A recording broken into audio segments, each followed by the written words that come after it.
Salve, salve galerinha, começando um VKCast de falar hoje sobre empreendedorismo. Mas primeiro eu quero convidar vocês a se cadastrar no canal, curte ativa o sininho lá das notificações e encaminhe esse vídeo para todos os seus amigos, beleza? Hoje a gente está aqui com a... como que você te chama? Laura. A Laura, tá. Depois ela vai explicar porque a Laura tem dois nomes que ela usa, ela vai explicar o porquê que ela usa dois nomes. Estou com a Laura aqui, ela é empreendedora e ela fez uma transição de carreira. Então ela vai falar um pouquinho pra vocês como que foi a transição de carreira dela. Laura, fica à vontade, se apresenta aí. Oi, na verdade meu nome é Deise Laura, mas como eu tenho uma primeira profissão acadêmica, né? E aí já era conhecida pelo meu primeiro nome, Deise. Quando eu quis realizar essa transição, eu não quis misturar as duas áreas. Aí eu optei por colocar o Laura, né, para a área de micropigmentação na qual eu migrei. Entendi, legal. E tá até hoje assim, com os dois nomes e as duas profissões? Sim, ainda tenho os dois nomes e as duas profissões separadamente. Na verdade, o intuito era de que não houvesse uma comparação, realmente, sabe? Porque são duas áreas muito distintas. Eu sou médica veterinária, eu dava aula, sou professora de medicina veterinária. E aí, paralelamente, sempre mantive design de sobrancelhas, micropigmentação e sempre estive na área de estética. Entendi. E engraçado porque eu quase fiz veterinário. Quando eu tinha 17 anos de idade, eu fui ajudar a fazer uma cirurgia de útero numa cachorrinha. Pra testar se eu ia gostar ou não. Até gostei, assim, mas eu acabei que indo pra outra área. Mas era uma área que eu gostava muito, medicina veterinária. Tem até uma brincadeira que fala, né? Todas as crianças sonham em ser veterinários. Alguns não desistem. Porque eu acho que toda criança fala de ser veterinário quando crescer, né? Eu sonhava em ser veterinário. Uhum. Em paralelo, eu também sonhava em ser polícia, né? Eu acabei virando polícia porque, enfim, é o que eu mais queria realmente. E na hora de escolher a faculdade eu não fui pra veterinária, mas realmente eu estava 17 anos de idade, antes de fazer vestibular, eu cheguei a ir fazer cirurgia numa cachorrinha. Olha. Num consultório de um amigo do meu pai, e foi muito legal, assim, uma experiência bem legal. E eu gostei, não tive problema com isso, mas acabei indo pro outro lado, fui pra educação física. A gente acaba escolhendo, né? A né? primeira graduação foi educação física e depois eu fui pro direito. Mas que legal, nossa área que eu acho muito, muito legal. E por que você resolveu trocar de área? Na verdade, o empreendedorismo, ele está cada vez mais forte, né?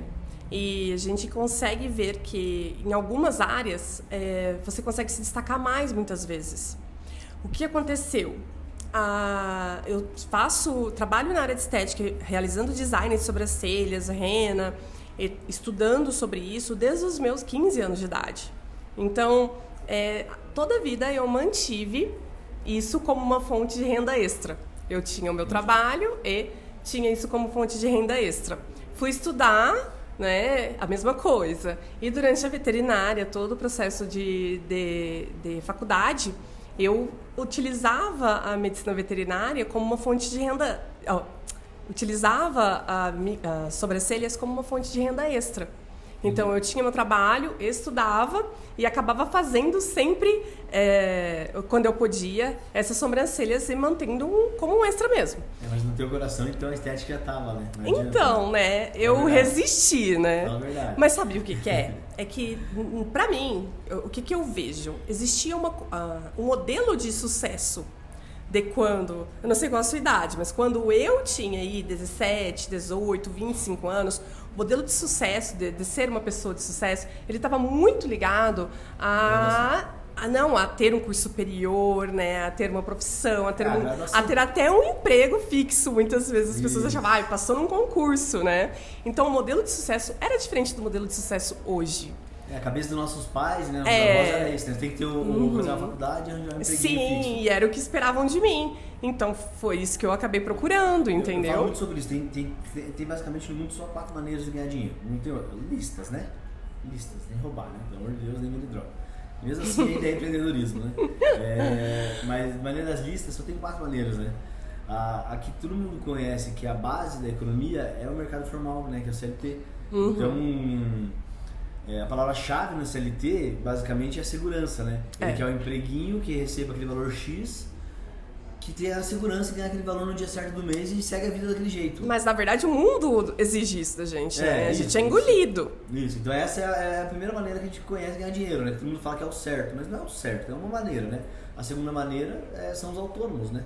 Que ele não é o CLT, a palavra-chave dele é eu faço melhor do que na minha área. Por exemplo, quando você vai para medicina veterinária, geralmente muita gente é autônomo, como é o médico, como é o advogado. Ele já consegue ganhar um pouquinho mais e ele é o melhor naquilo que ele faz, geralmente para ele, pelo menos. Na estética você também era um autônomo, né? Sim. Ainda era, não sei se já virou empresário. Agora, o autônomo, a palavra-chave dele é realmente eu sou melhor no que eu faço e eu vou fazer o mesmo, né? Da terceira maneira é o empresário. O empresário, a cabeça dele começa a mudar um pouco. O empresário já pensa quem é a melhor pessoa para fazer aquele serviço para mim. Então começa a colocar pessoas chaves nos lugares chaves. Fazer um direcionamento. Até porque não se cresce sem saber Não delegar, se cresce, né? exatamente. Não adianta a gente crescer centralizador Perfeito. E achar que vai dar conta de fazer tudo. Não vai, né? E a quarta, esse cara, a palavra-chave dele é realmente pessoas. Eu preciso achar as pessoas certas e fazer as coisas para mim, né? Sim. E o quarto é o investidor, né? Ele, eu quero colocar X, quero rentabilizar X. As duas últimas é onde está realmente a vitória financeira de verdade, né? Porque quais são as chances de você ser um CLT e você chegar a desenvolver realmente o suficiente para falar que você vai ter um futuro de sucesso? Você pode sim crescer dentro da empresa, chegar a um cargo de chefia, ser mais bem remunerado, mas falar que você vai conseguir fazer uma aposentadoria legal com aquilo ali, que você vai ser reconhecido. A realidade é que para as empresas nós somos números, né? Enriquecer é impossível. Enriquecer é impossível. Sim, agora já como sendo empreendedor, né? E fazendo investimento em você mesmo, no seu tempo e na qualidade do seu trabalho, isso realmente pode te levar a patamares que você muitas vezes nunca faria em vida se você estivesse procurando um emprego comum, que era o caso que eu procurava e o que eu tinha. Né? E a gente sempre começa ali, geralmente, ou você é o CLT ou você é o autônomo, né? Então, é bem comum migrar do CLT para o autônomo e depois do autônomo para o empresário. Então é muito comum esse trajeto, né? A pessoa, ela depois que ela está um tempo como um autônomo bem remunerado, às vezes já está ganhando bem, agora eu quero abrir meu próprio negócio, agora eu quero crescer, quero dar escala, aí muda o patamar. Você ainda se vê como uma autônoma ou já virou empresária outra vez? Então, pelo que eu tenho como estudo e mentoria, a gente tem sempre que se ver no patamar à frente para você poder chegar lá. Então, até dentro da medicina veterinária, quando eu fiz residência, eu fiz pós-graduação, mestrado. Então, toda vez que eu queria chegar em algum lugar, eu estava namorando aquele lugar há pelo menos um ano ali. Perfeito. Então, hoje eu já me vejo como empreendedora realmente, até porque eu não estou apenas somente na área de atendimentos como micropigmentadora. Agora, já sou professora, já estou dando aula há um certo tempo, aí estou lançando meu curso online, então já me vejo como empreendedora. E por que eu falei, né, que as duas primeiras fases ali, que é o autônomo e o CLT, é mais difícil de enriquecer, porque você troca teu tempo por dinheiro. Agora, quando você passa para o empresário, para o investidor, você para de trocar tempo por dinheiro. Então isso vira escalável e você pode realmente crescer muito, muito rápido. Crescer muito mais. Isso, muito mais, né? Então, às vezes o grande problema é esse. Até o autônomo você não consegue escalar o seu negócio. Você fica muito dependente de você fazer as coisas. Então, quando você começa a migrar para o empresário, é aí que está a jogada, né? Você começa a trocar... Você tem que despender menos tempo para fazer as coisas, porque tem pessoas que estão fazendo para você, né? Isso, trabalhando ali paralelo. A base do sistema capitalista é esse, né? Isso gera emprego, isso movimenta a economia, é extremamente positivo isso, né? Porque geralmente as pessoas não têm coragem de sair do patamar, né? Preferem ter a segurança, que é a palavra-chave do CLT. Então, mas é muito complicado também, porque, por exemplo, eu migrei para essa área assim de forma definitiva quando eu saí da medicina veterinária como professora, né? Parei de dar aula como professora e aí me mudei para Curitiba. E nesse momento de transição, eu ainda não tinha definição e nem tinha noção do que realmente o trabalho que eu prestava, onde esse trabalho poderia me levar. Eu já ganhava bem, já tinha uma renda boa nos meus atendimentos, mas não eram fixas. Então, assim, por exemplo, sem o meu marido, eu não teria conseguido fazer esse processo de desenvolvimento dentro da minha área. Por quê? Porque Qual delas? Dentro da micropigmentação, Entendi. ter realmente migrado para essa área. Porque, assim, efetivamente, deu o estalo, assim, de falar, vou migrar, quero ficar nessa área, porque essa área me dá mais dinheiro, trabalho menos, entendeu? Tenho mais liberdade com os meus horários a partir do momento que eu fui mãe. Então, eu falo, assim, abertamente para as minhas amigas que a maior parte são mães, mas algumas ainda não são. Depois que você vira mãe, as suas prioridades mudam totalmente. Então, hoje, eu dou muito mais valor ao meu tempo e dou muito mais valor ao fato de ter ela por perto e me desenvolver nessa área exatamente por causa da minha liberdade. Entendi. Porque se eu não tivesse essa liberdade, com certeza ela estaria numa creche, estaria numa escolinha e eu não estaria vendo ela desenvolver assim como eu consigo ver. Essa liberdade de tempo, sendo autônomo, você não consegue. Você virar empresária, porque você consegue fazer você faz teu horário ali, pode realmente trabalhar um pouco menos. Sim. Porque não adianta, o autônomo depende das horas deles trabalharem para ganhar dinheiro. Uhum. Né? Isso é um problema. Eu fiquei muito tempo realmente trabalhando nesse perfil do autônomo, né? Até minha loja número 3, né? A gente tá com mais de 50 unidades para esporte. Até minha loja número 3, eu ainda era gerente de uma loja, dava personal. Então ele era aquele autônomo, eu ficava ali, eu ganhava super bem. Mas eu não conseguia escalar, porque eu tinha muito trabalho, eu ficava na minha academia das 6 às 11 todo dia. Então você fica trocando horas da tua vida por dinheiro realmente ali mesmo, né? E você não consegue escalar. Um conselho para você que realmente cada vez investe na tua cabeça. Tem que fazer menos, por exemplo, tem que capacitar pessoas, né? Sim. Porque eu já vi que você adora fazer isso, né? Eu acho que isso é uma coisa que eu amo muito, vou sempre fazer, com certeza. Então acho que você migrar para uma capacitação de pessoas e montar um time para trabalhar com você, eu acho que seria um mundo ideal. É esse o meu propósito. Esse aí é o meu caminho. Você falou sobre, você tem que já imaginar o patamar que você vai estar, exatamente. Você tem que realizar primeiro na mente, né? Depois na vida. Sim. Se você ainda não está nem pensando onde você quer chegar, você não vai chegar em lugar nenhum. Você vai ficar amassando barro para sempre. Você tem que realmente imaginar para onde você quer ir, né? Tudo tem que ser namorado e a gente tem que ir construindo aos poucos, né? E hoje tua receita trabalhando com só micropigmentação ou são várias áreas que você tem? Então, na realidade eu trabalho nessa área da estética com a micro, com tatuagem e com remoção a laser. Entendi. Então, dentro da micro tem sobrancelhas, boca, né, lábios, olhos, tem a micropigmentação areolar, que é um processo de reconstrução ali do mamilo de mulheres que realizaram um procedimento de cirurgia plástica, estética, né? Até câncer de mama também, né? Então, eu até tenho um projeto, se você me permitir falar dele um pouquinho. É um projeto voltado para mulheres que tiveram a mama retirada parcial ou totalmente, onde eu disponibilizo de forma gratuita um procedimento de reconstrução da areola, né, mamilo, às vezes quando é total, né? Quando ocorre a mastectomia total durante o tratamento, mesmo sem prótese, se ela quiser realizar a reconstrução do desenho areolar e do mamilo, ou uma tatuagem botânica, um floral no local, isso eu disponibilizo de forma gratuita, basta que ela tenha terminado. Olha que sensacional. A Veda Esporte tem um projeto que a gente, eu não sei se são 50 ou 100 mulheres do Instituto com câncer de mama treinam de graça nas unidades. Então eu vou fazer a ponte. A gente direcionar algumas por mês ali pra você. Obrigado. A única coisa que eu preciso é que elas tenham uma liberação médica, né? Dizendo que elas terminaram ali o tratamento. Com você. Muito obrigada! Me lembro de falar com o Jean, que é ele que cuida desse convênio. Nossa, muito feliz, obrigado. Não sei se são 50 ou 100 que treinam mensalmente na Veda Esporte de graça, né? Aqui em Curitiba. Em Curitiba. Nossa, eu tô então, muito feliz. Já muito obrigado, Vitor. A gente nem divulga isso aí, um projeto legal nosso, a gente não divulga. A gente tem, não sei se são 50 ou 100 mulheres com câncer de mama, de algumas instituições que treinam de graça. Nossa, muito feliz. Vou direcionar pra você. Muito obrigado. Eu até... Elas que agradecem, porque eu não vou ganhar nada com isso, quem vai ganhar são elas, né? Obrigado. A gente vai fazer o mesmo na sociedade, né? Muito obrigado, fico muito feliz. Me lembra, Bia? Obrigado. É muito interessante, assim, porque, igual você falou sobre divulgar, né?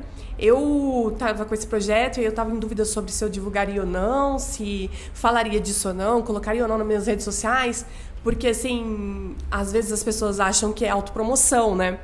E aí, quando eu tenho uma amiga minha que eu amo muito, a Esté, e aí ela chegou e falou assim, não, amiga, você tem que divulgar, porque se você não divulga, como as pessoas vão saber? Porque eu já tinha um projeto anterior, que tem anos, que era para dar sobrancelhas para mulheres que tinham alopécia pós tratamento de quimioterapia, e esse projeto nunca caminhou, porque essas mulheres não chegavam a mim. Entendeu? As que chegaram foi por uma ou outra indicação, sendo que eu procurei parceria, procurei amigos médicos e pedi ajuda, e isso nunca acontecia. E às vezes a gente divulga e acontece, olha só, falei pra você e você tem essas mulheres para poder me encaminhar e eu fico muito feliz. Exatamente, a gente pro mal triunfar, basta que os bons não se calem, entendeu? Se a gente se cala às vezes e não divulga alguma coisa como essa, a gente às vezes tá fazendo mais mal do que bem. Te manda de dependendo de você, então muda a perspectiva, fala assim, é egoísta não divulgar. Às vezes a gente fica com medo do que os outros vão pensar a gente, né? Mas isso é uma bobeira. Por exemplo, esse projeto nosso, a gente nunca nem divulgou isso. E eu tenho lá quase 100 mulheres, eu não sei se é 100 ou 50, eu sei que tem um número fechado que trabalha. E a gente nem divulga isso no celular, ninguém nem sabe, né? Então tira isso da cabeça, realmente... É egoísmo teu não divulgar um trabalho tão lindo desse. Mas você acredita que... Eu até comentei com meu marido que quando eu comecei a divulgar, eu perdi seguidores. Aí eu comecei a pensar, falei assim, olha, eu acho que isso é uma coisa que tá mais dentro do coração deles do que do meu. Perfeito. Então eu não vou me preocupar com quem deixou de seguir ou deixou... Até porque eu não dependo disso especificamente, né? Não são essas pessoas que serão meus clientes. Até porque quem me conhece sabe que isso não tinha nada de autopromoção, entendeu? E eu perdi seguidores quando eu comecei a divulgar meu projeto. E eu achei aquilo assim... Não por causa de ter perdido seguidores, mas eu achei tão, sabe, não tem nem palavras pra falar, eu acho tão feio da parte da pessoa. Sim, ela tem um preconceito, um pré-julgamento. Na verdade, ela tá falando do coração dela, isso né? Que eu falar, o problema é que as pessoas, elas levam todo mundo por elas, né? Isso, é um reflexo, né? Ela vê você como ela é, né? Então isso é um problema muito sério. Ela vê você como ela é, né? Então, mas realmente não pense assim, é egoísmo teu não divulgar esse projeto, porque realmente o projeto é lindo. Tem umas mulheres que precisam, elas não têm nem conhecimento que podem fazer isso, elas nem sabem que podem fazer isso. Até explica pra nós como funciona o procedimento. Como que é? Então, quem pode, quem não pode, como que ele funciona basicamente? Ah, tá, obrigada. É assim, o procedimento é um procedimento, ele não chega a ser uma micropigmentação, porque a micro, ela dura menos tempo. Então ele pega uma camada um pouquinho mais profunda, mas ele é um procedimento que é realizado bem próximo, assim, bem parecido com a micropigmentação mesmo, com o aparelhinho ali, com a máquina, ou a máquina de tatu. Então, é realizado... Tem a manipulação anestésica, tá? Então, minimiza o desconforto ali. Inicialmente, antes do anestésico entrar na pele, até pode sentir um pouquinho, mas depois que o anestésico entrou, super de boa, não vai sentir mais nada.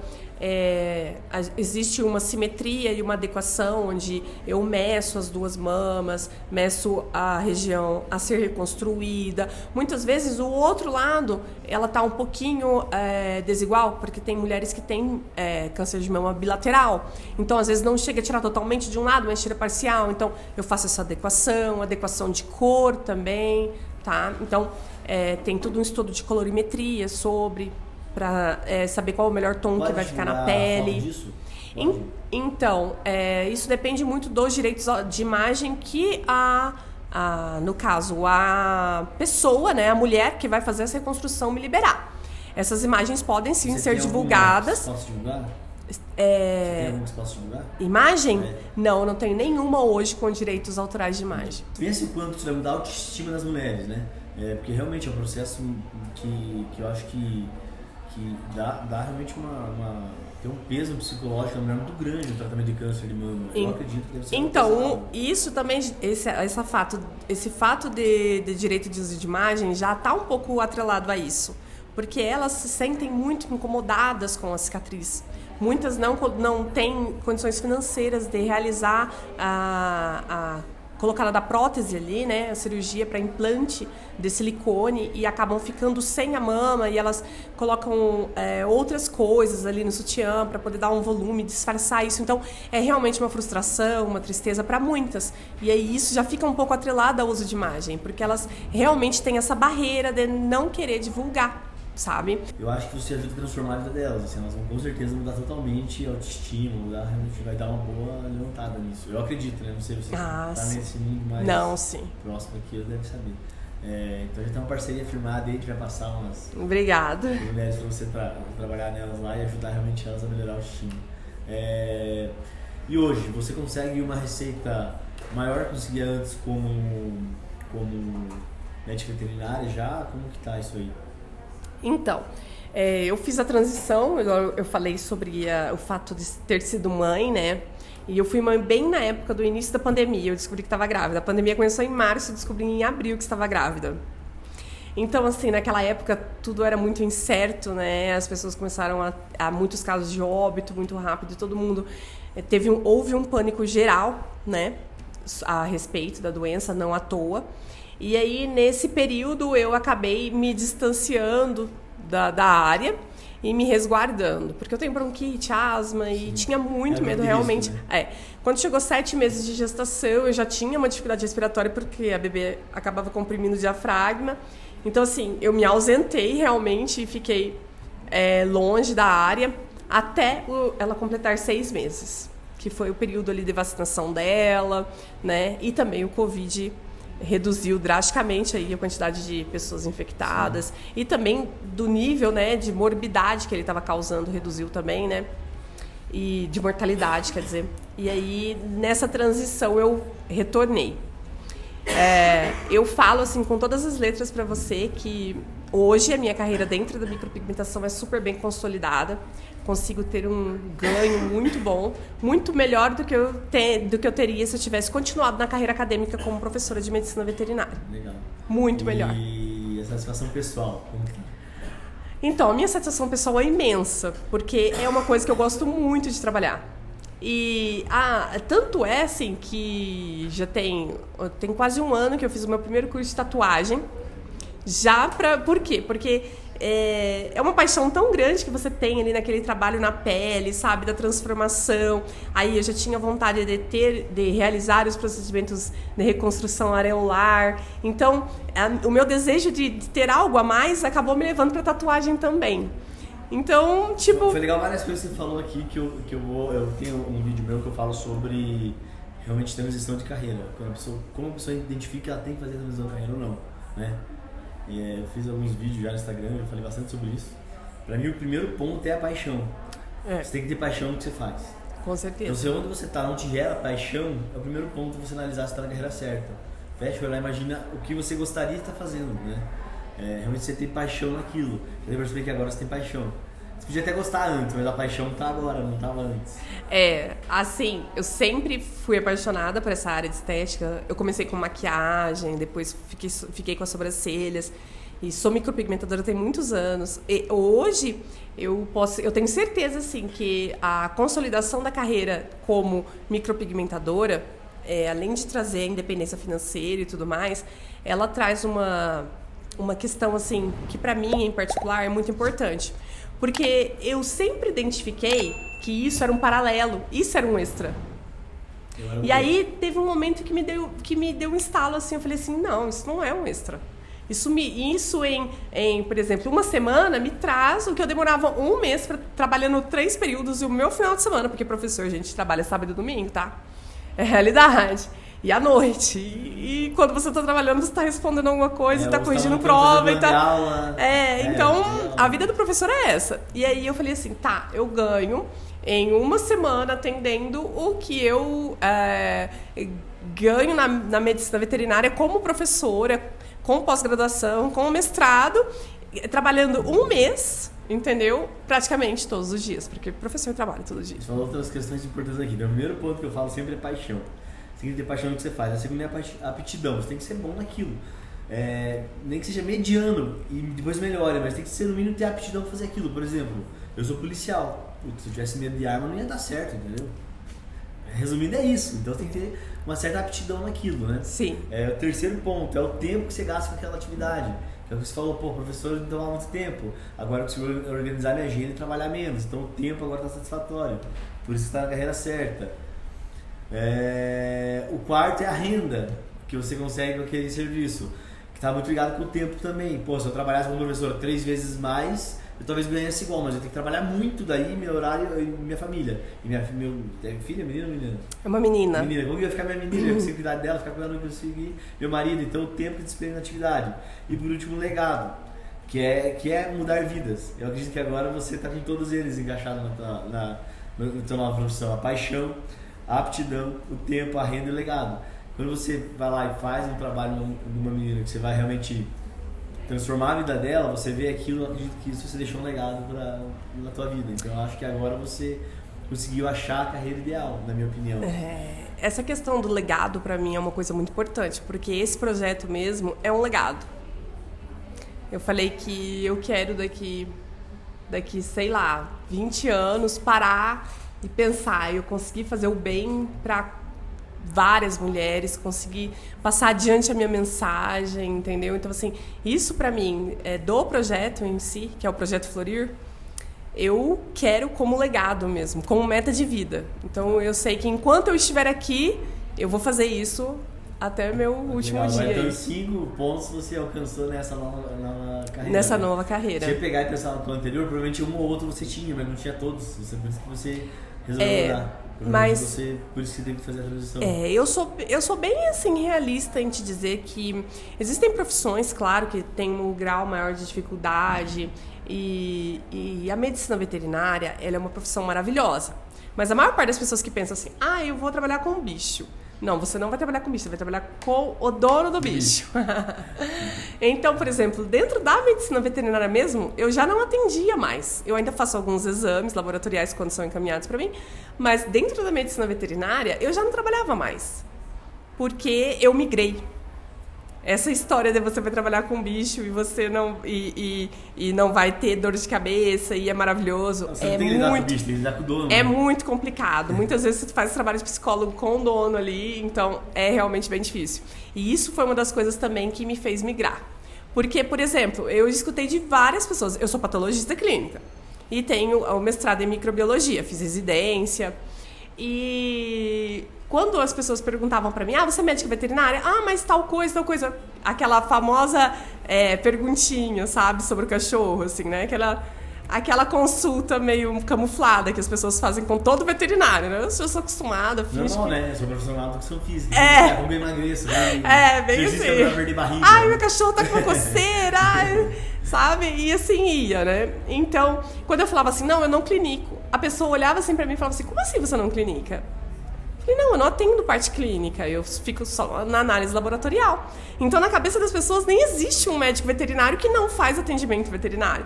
Todo médico veterinário tem que estar ali atendendo medicina veterinária. E eu acho isso assim, eu fico olhando, né? E aí eu explico, não, existem áreas, né? Que são áreas que, na verdade, eu que proporciono um exame complementar do seu animal, né? Então, a minha área é extremamente necessária, mas eu não faço a parte clínica. Então, assim, era uma das outras coisas que as pessoas não entendiam. Quando eu falava também, não, eu trabalho só com exames laboratoriais, faço análise, trabalho no celular. As pessoas também não entendiam. Então, acaba que, quando eu já estava na área, não tinha reconhecimento por eu ter uma área que não é uma área distinta da parte clínica ou a cirurgia. Entendeu? Porque eles só reconhecem que o médico veterinário é o médico que faz ou cirurgia, ou trabalha com grandes, né, também, que é outra área distinta, ou faz cirurgia ou faz a parte clínica. Os outros, que é o profissional da imagem, né, que faz os laudos de raio-x, o profissional de anatomopatologia, que faz os laudos de exames de câncer, né, diagnóstico de câncer, todos eles são meio esquecidos. E eu era dessa área. Então, era meio como se eu não fosse veterinária, entendeu? Então, até esse ponto a gente chega, às vezes, a se decepcionar, né? Olha que profundo que eu vou falar. Você hoje, aprova a vida que tem? A minha? Isso, hoje. Aprovo e indico. Legal. E antigamente, você aprovava ou aceitava? Eu aceitava. São coisas diferentes. E agora? Na verdade, eu nem aceitava, porque o que me fez assim desanimar mesmo foram problemas correlacionados a o nível de o que eu posso dizer sem comprometer ninguém, o nível de falta de comprometimento das universidades atualmente, entendeu? O passar a mão na cabeça do aluno. Tipo, porque o aluno precisa passar porque ele está pagando. Aceitava, né? Faculdades particulares, em geral, fazem isso e é um modelo que a gente vê, entendeu? Então, assim, isso me decepcionava muito. Porque quando você exigia do aluno, você era cobrado. Você era cobrado porque você estava cobrando o aluno. Você nem aprovava, você aceitava, mas você não aprovava o que você aceitava. Não. São coisas diferentes. E a única maneira de você ter paz de espírito é você aprovando o que você aceita. Hoje, você aceita a vida que tem. Nossa. E você também aprova, não aprova? Aprovo e indico. Antigamente você aceitava, mas você não aprovava. Você aceitava, mas você não aprovava. A única maneira de você ter paz de espírito é quando você aceita e aprova. Então, quando você não aprova a vida que você tem, Isso é um problema, que dentro de você fica aquela maquininha aí trabalhando contra. E era por isso que você trabalhava com uma atividade paralela, inclusive. Você só conseguiu mudar de atividade paralela para a atividade principal quando você aprovou ela, e aceitou ela e aprovou ela. Você também não aprovava ela como atividade principal, porque você achava que aquilo lá, não, isso não é um emprego tão bom quanto ser veterinário. Isso. Mas isso não dava o status, né? Não dava o status quanto ser veterinário. Mas isso não dá status ser de médico veterinário. Mas sabe o que é que eu acho que também tem um problema aí, que há muitas pessoas, às vezes, que vão ouvir isso, vão se identificar. Tem um problema de você falar bem assim, tá, eu gastei tanto tempo, eu gastei tanto dinheiro para me especializar, a faculdade e tudo mais, e agora eu não estou exercendo a área que eu acabei me dedicando tanto. E isso é um trabalho que a gente tem que fazer interno ali, de processamento, que é a aceitação de você falar, não, eu migrei de área, essa área é a área que eu quero pra mim, e essa outra área, eu posso gostar do que eu fiz, tudo, posso um dia até estar nessa área novamente, mas não é o que eu procuro hoje. Por quê? Porque aquela área, às vezes, não se encaixa na realidade da vida que você procura. Mesmo que naquela época você acreditasse que aquilo seria o melhor, na verdade, quando você foi desenvolvendo o seu amadurecimento pessoal, você viu que você desejava outras coisas que não eram correlatas àquela área da sua formação. As pessoas mudam também, né? Sim. Naquela época, até no começo, talvez você aceitava e aprovava. Depois você parou de aprovar. Por isso você teve que ajustar. E a vida é sobre que, na verdade, eu acho que era uma área que eu não conhecia. Pode ser. Quando eu passei a conhecer, eu já, de imediato, já passei a reprovar. E aí eu fiquei um tempo, o máximo que eu pôde, e aí chegou um momento que eu falei, não, pra mim, assim, não dá. Entendeu? Porque, realmente, os institutos educacionais, assim, hoje em dia estão bem complicados. Em geral, tanto faculdade pública quanto particular. Ainda mais depois da pandemia, né? Deve ter mudado muito isso. Mudou bastante, sim. Ainda pior, né? Sim, a qualidade de ensino, né? Ó, só pra você... Vamos raciocinar aqui de uma das coisas que eu reprovava, só pra você ter uma noção. Eu, pra fazer medicina veterinária, eu estudei 4 anos e meio, integral. E, às vezes... Tinha semestre que a gente tinha aulas à noite também, então eram 3 períodos no dia, e muitas vezes aos sábados, sem janela nenhuma. Para no último, quando estivesse dando 5 anos no último semestre, sair para poder fazer estágio curricular. Agora eu te falo, onde foram parar essas matérias todas que eu estudei, se em várias faculdades que você encontra hoje em dia particulares, é só meio período. Eu nunca vi isso, medicina veterinária só no período noturno. E onde que eles enfiaram toda a matéria que eu estudei durante 4 anos e meio, que eu estudava o dia todo? Foi vendida, né, na realidade. Então, assim, isso é uma das coisas que eu reprovava muito, que é a falta do conteúdo, ter que enxugar conteúdo que é importante, sabe? Então, realmente, eu tive um desgosto muito grande nessa área, e um dos motivos de desejar migrar foi esse também. Não estou falando que todas as faculdades particulares são iguais, mas, no caso, a minha experiência dentro não foi positiva. O grande problema foi você deixar de aceitar o que você de aprovar o que você aceitava. E daí cada vez mais ficar bagunçado. Para você realmente alcançar o estado de flow, você tem que aceitar aquilo que você faz e aprovar aquilo que você faz. Às vezes você aceita mesmo sem aprovar. Você consegue fazer aquilo, mas você não vai estar feliz. Sim. Profundamente, realmente, né? Eu, por exemplo, eu venho há uns 2 anos e meio repensando se eu ainda devo ficar na polícia, por exemplo, né? Porque eu quase não aprovo isso, às vezes deixar minha empresa de lado para ter que ir na polícia.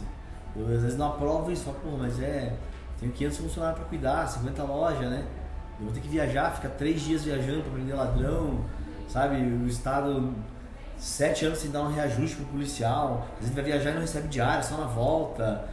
E meu funcionário tem toda uma dificuldade. Isso, falo, pô, mas, né? A desvalorização muito grande. Então eu fiquei um bom tempo realmente não aprovando o que eu aceitava. Mas eu tive que rever, parar e pensar realmente. E uma maneira de eu voltar a aprovar o que eu faço, eu acreditando que é quase que uma ação social que eu estou fazendo. Eu perco dinheiro com a polícia, mas é uma ação social que eu faço. Quando eu estou lá trabalhando na polícia, eu estou fazendo bem para a sociedade. Então é só assim que eu aceito, porque eu aprovo o que eu aceito. Eu tinha parado de aprovar, eu não aprovava mais, aquilo me fazia mal. Eu tinha que acordar 4 horas da manhã pra operação, aquilo me destruía, né? Eu falava, porra, 4 horas da manhã, como que eu vou continuar trabalhando o resto do dia? Como que eu vou fazer minhas coisas? Né? Por exemplo, eu saí do plantão hoje de manhã, tive operação às 4. Mas tá tudo bem, porque eu entendo aquilo foi um bem pra sociedade que eu fiz. Então a única maneira que eu encontrei foi essa. Realmente mudando meus porquês ali. Pra não ter que sair, porque senão eu ia ter que sair. Porque eu não tava mais aprovando o que eu aceitava. Eu aceitava aquilo, mas não aprovava. Então me fazia mal. Toda vez que eu tinha que deixar minha empresa de lado para pra lá, me fazia mal. Às vezes a gente tem que se adequar a certas formas, né? Ou até mudar o nosso, igual você falou, mudar o seu ponto de vista realmente, né? Para poder continuar exercendo alguma... Que eu voltei a ter paz de espírito. Realmente, agora tá tudo bem. Eu sei que eu perco um pouco na minha empresa, mas é por uma boa causa, né? Então foi a maneira que eu encontrei. Migrar de carreira é uma coisa que eu acredito que tem uma grande parte da população que precisa fazer. Ele está infeliz, ele está lá onde ele trabalha só reclamando, só com problema, está infeliz, entendeu? Ele vai lá, ele só quer que chegue sexta-feira logo. E pra mim é meio estranho uma pessoa que odeia segunda, por exemplo, porque eu adoro segunda. Pra mim segunda-feira é um dia maravilhoso, meu Deus, eu tenho tanta coisa pra fazer. Então assim, realmente as pessoas são acostumadas a ficar reclamando da vida, né? E onde reclamar não serve pra nada. Basicamente só tem 3 coisas que você pode fazer sempre. A primeira delas é reclamar que todo mundo faz e não serve pra nada, tem que tirar ela da tua vida, né? A segunda é agir massivamente para aquilo, né? Você pega e age massivamente pra mudar aquela realidade, né? E a terceira você aceita, né? Por exemplo, eu aceitei na polícia, eu aceitei que de vez em quando eu vou me dedicar um pouco mais lá e vou perder energia na minha empresa, mas não tem problema, eu aceito isso. Se você não estiver aceitando também, você vai ter problema. Então você tem que ou aceitar ou agir massivamente para mudar. É só isso que você pode fazer. Eu decidi agir. Você agir massivamente pra mudar. Porque a mudança que eu realizei... E outra, né? Tem uma questão aí que é a mudança que eu desejava. A mudança que eu desejava antes de ser mãe e a mudança que eu desejava depois de ser mãe.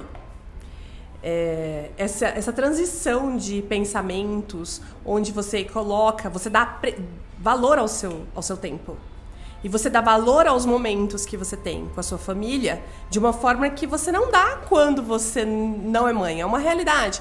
Então assim, hoje poder trabalhar e ter o meu neném perto de mim e escolher se ela vai para a escolinha ou não e ter toda essa disponibilidade de tempo com ela, saber organizar a minha agenda de uma forma sistemática que me favoreça, e você entendeu? Acha que na pandemia isso ajudou você a construir? Não, sim, com certeza. Por que eu falo isso? Eu vejo o mundo de uma maneira muito positivista sempre, né? Então você vai falar do bom de tudo. A pandemia teve um lado bom, por exemplo, para as pessoas voltarem para o seu interior. Foi o ano do espelho. Você ficou 2 anos olhando para dentro de você. Então todo mundo se conhece muito melhor, todo mundo sabe o que realmente você precisa. Alguns só não fazem, mas eles sabem o que tem que ser feito. Todo mundo sabe o que tem que ser feito. Porque a gente passou 2 anos... Acho que as pessoas voltaram muito às origens, né? Isso, em ano do espelho. A gente ficou olhando para dentro de nós 2 anos, entendeu? Muito mais próximo da família, muito mais em casa. Então várias pessoas realmente deram mais valor em ficar mais em casa. Eu sou uma delas. Eu tinha uma vida tão corrida desde os meus 17 anos de idade que eu saía de casa às 6 horas da manhã ou antes e voltava meia-noite ou depois. Então minha vida foi assim por muito tempo. Hoje eu poder fazer home office é algo tão maravilhoso que, meu Deus, na minha cabeça não era imaginável não fazer home office. Hoje eu venho trabalhar no escritório 2 vezes por semana. Então assim, eu acredito que por ser 2 anos aí, quase 3, foi 3 agora que da pandemia, mas os 2 anos de pandemia mesmo, a gente ficou muito voltado para nós mesmos, né? Foram anos do espelho, você conseguiu ficar vendo você, assim. Todo mundo sabe o que tem que ser feito, valorizou coisas que tinham sido paradas de valorizar.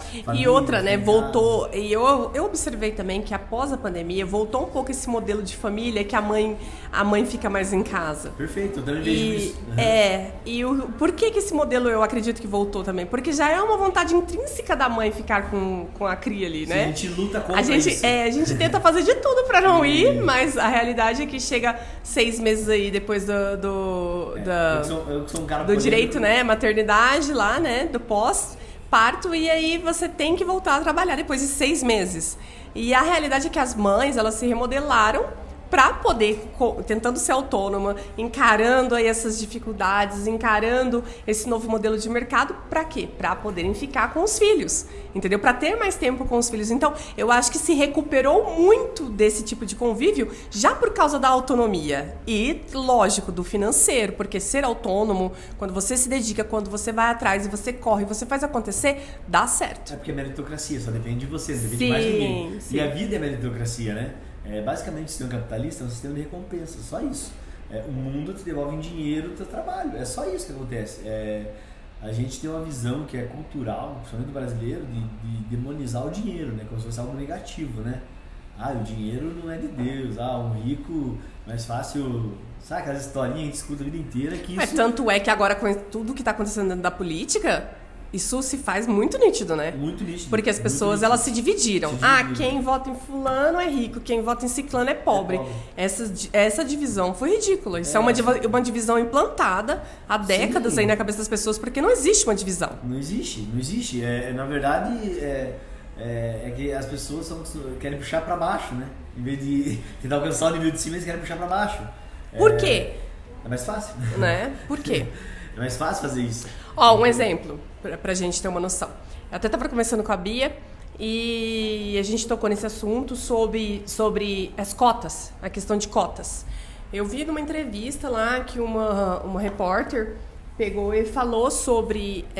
fez uma pergunta pro atual presidente sobre quais eram as propostas que ele tinha de governo para a comunidade negra, para essa classe, né? Ela separou muito bem. Daí ele respondeu para ela que ele não tinha nenhuma proposta específica para isso, porque a partir do momento que você tem esse tipo de proposta, você separa em classes. E aí você já está automaticamente falando que aquele tipo de população precisa de um privilégio sobre os outros e especificamente esse tipo de coisa. E a resposta dele foi relativamente bem boa, porque ele falou que o trabalho tem que ser em cima de ficar tudo igual para todo mundo. Sim, tem que ser igualitário, todos têm que ser beneficiados na mesma proporção. Não ficar com essa divisão que foi implantada. Eu sou porque bem contra negro, cota porque racial. isso. Eu sou a favor de cota social, até. Cota social eu acho bacana. Legal. Ter cota para quem estudou em colégio público. Aí, foi isso que eu falei pra diferente. Bia. Foi isso que eu falei pra Bia. Diferente de cota racial e cota social. Igual falaram meio assim, a maioria negra é pobre. Beleza, a maior parte negra é pobre, então você concorda que a maior parte estará no colégio público? Isso, então, se você falar, olha, faculdade pública é feita para aluno de pública, então a partir de hoje, X% das vagas serão preenchidas apenas para alunos que vêm do estudo público. Isso seria perfeito. Isso é justo. Por renda, né? Porque, por exemplo, olha só, eu sou negra pra você? Não. Parda?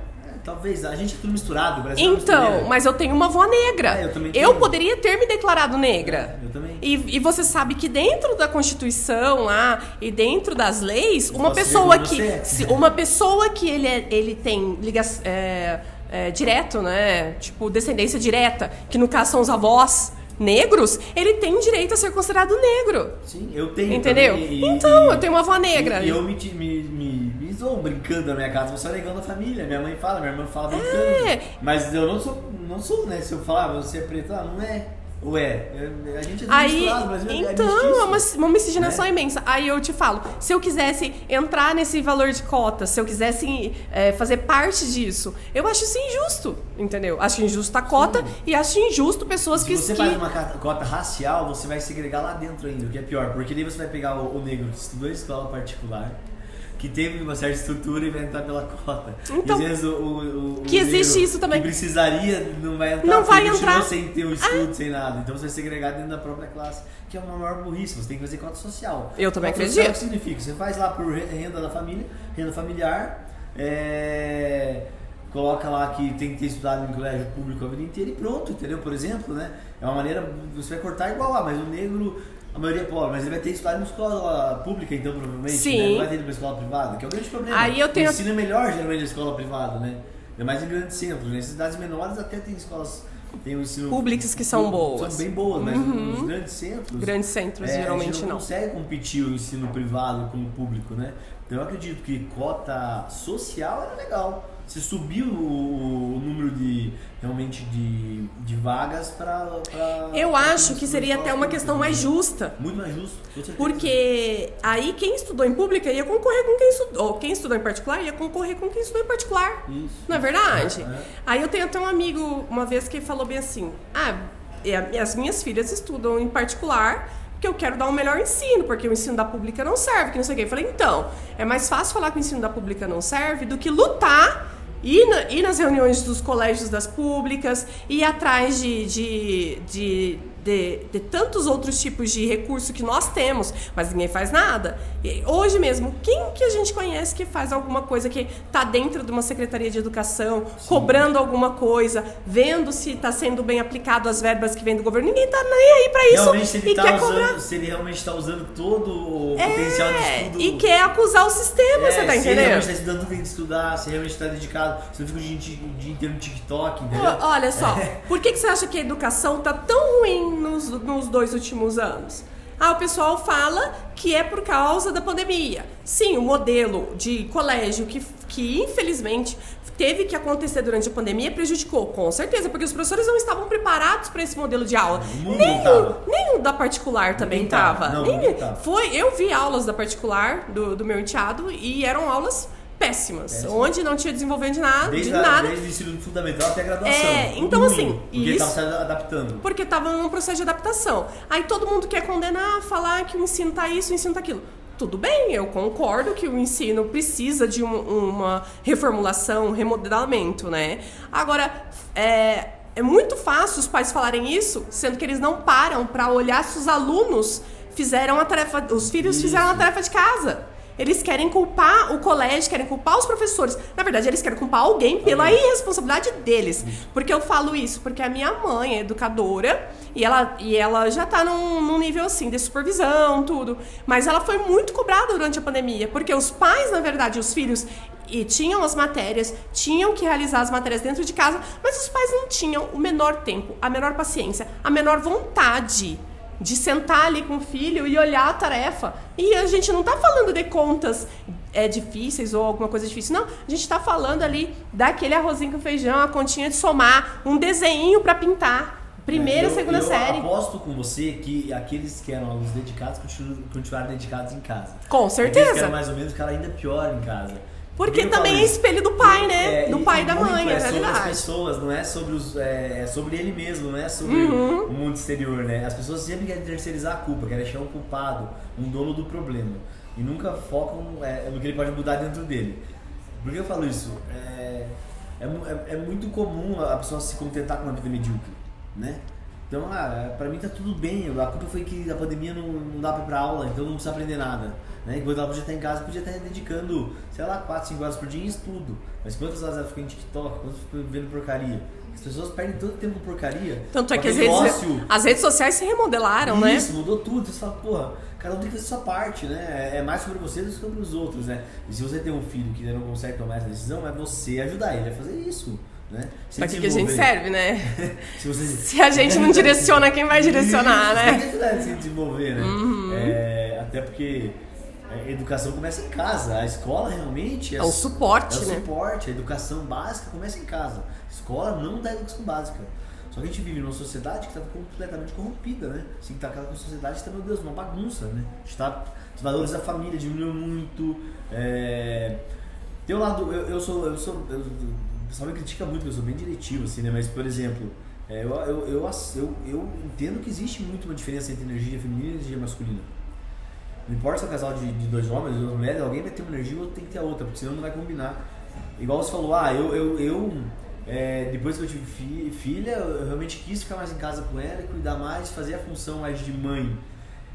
Porque isso não é de agora, isso são mais de 2000 anos sendo feito. Sim. Já tá até na Bíblia isso aí. Então, assim, não é uma coisa que é muito tempo que é assim, né? Você não consegue de uma hora para outra falar, agora eu sou a super empresária, não quero nem saber da minha filha, meu marido que se vire com ela, Deus, só quero trazer sustento para casa. Não, porque historicamente está funcionando do homem, né, da mulher. Não que ela não possa fazer isso, e mulher consegue fazer muito bem as duas coisas, porque mulher realmente é foda. Mas assim, na cabeça dela, ela vai precisar. Mas a da gente outra quer, parte. a gente Isso. quer. Mas é que a mulher É fala que não, é às vezes, né? maternal. Isso, é maternal, não. é. É maternal. Isso é maternal. Não, e com todo respeito, não tô desmerecendo ninguém, mas a mulher que fala que não é porque ela não é mãe. Por quê? Porque eu também falava que não quando eu não era mãe. Entendeu? Pode ser, então porque tá quando bom, você vira a mãe, ela não desenvolve do dia pra noite. Não. Ela não nasce, quer dizer, do dia pra noite. Você se desenvolve, mãe. Então, assim, você passa a querer a partir do momento que você sabe que você tá grávida. Aí você começa a planejar como vai ser depois quando nascer, como vai ser o seu retorno ao trabalho. Você começa a desejar outras coisas. Então, assim, essa reconstrução é uma coisa muito boa pra mulher que quer ser empreendedora. Se a mulher quer ser empreendedora, ela foi mãe, ela quer se adaptar a um novo modelo, o empreendedorismo é maravilhoso para ela.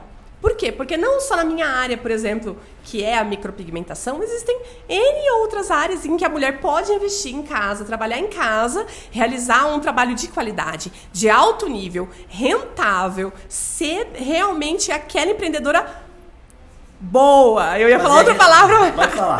Fazer a agenda dela mesmo. Né? Entendeu? Quer, Por quê? Porque assim, igual você falou, houve historicamente, né, a mulher sempre cuidou dos filhos.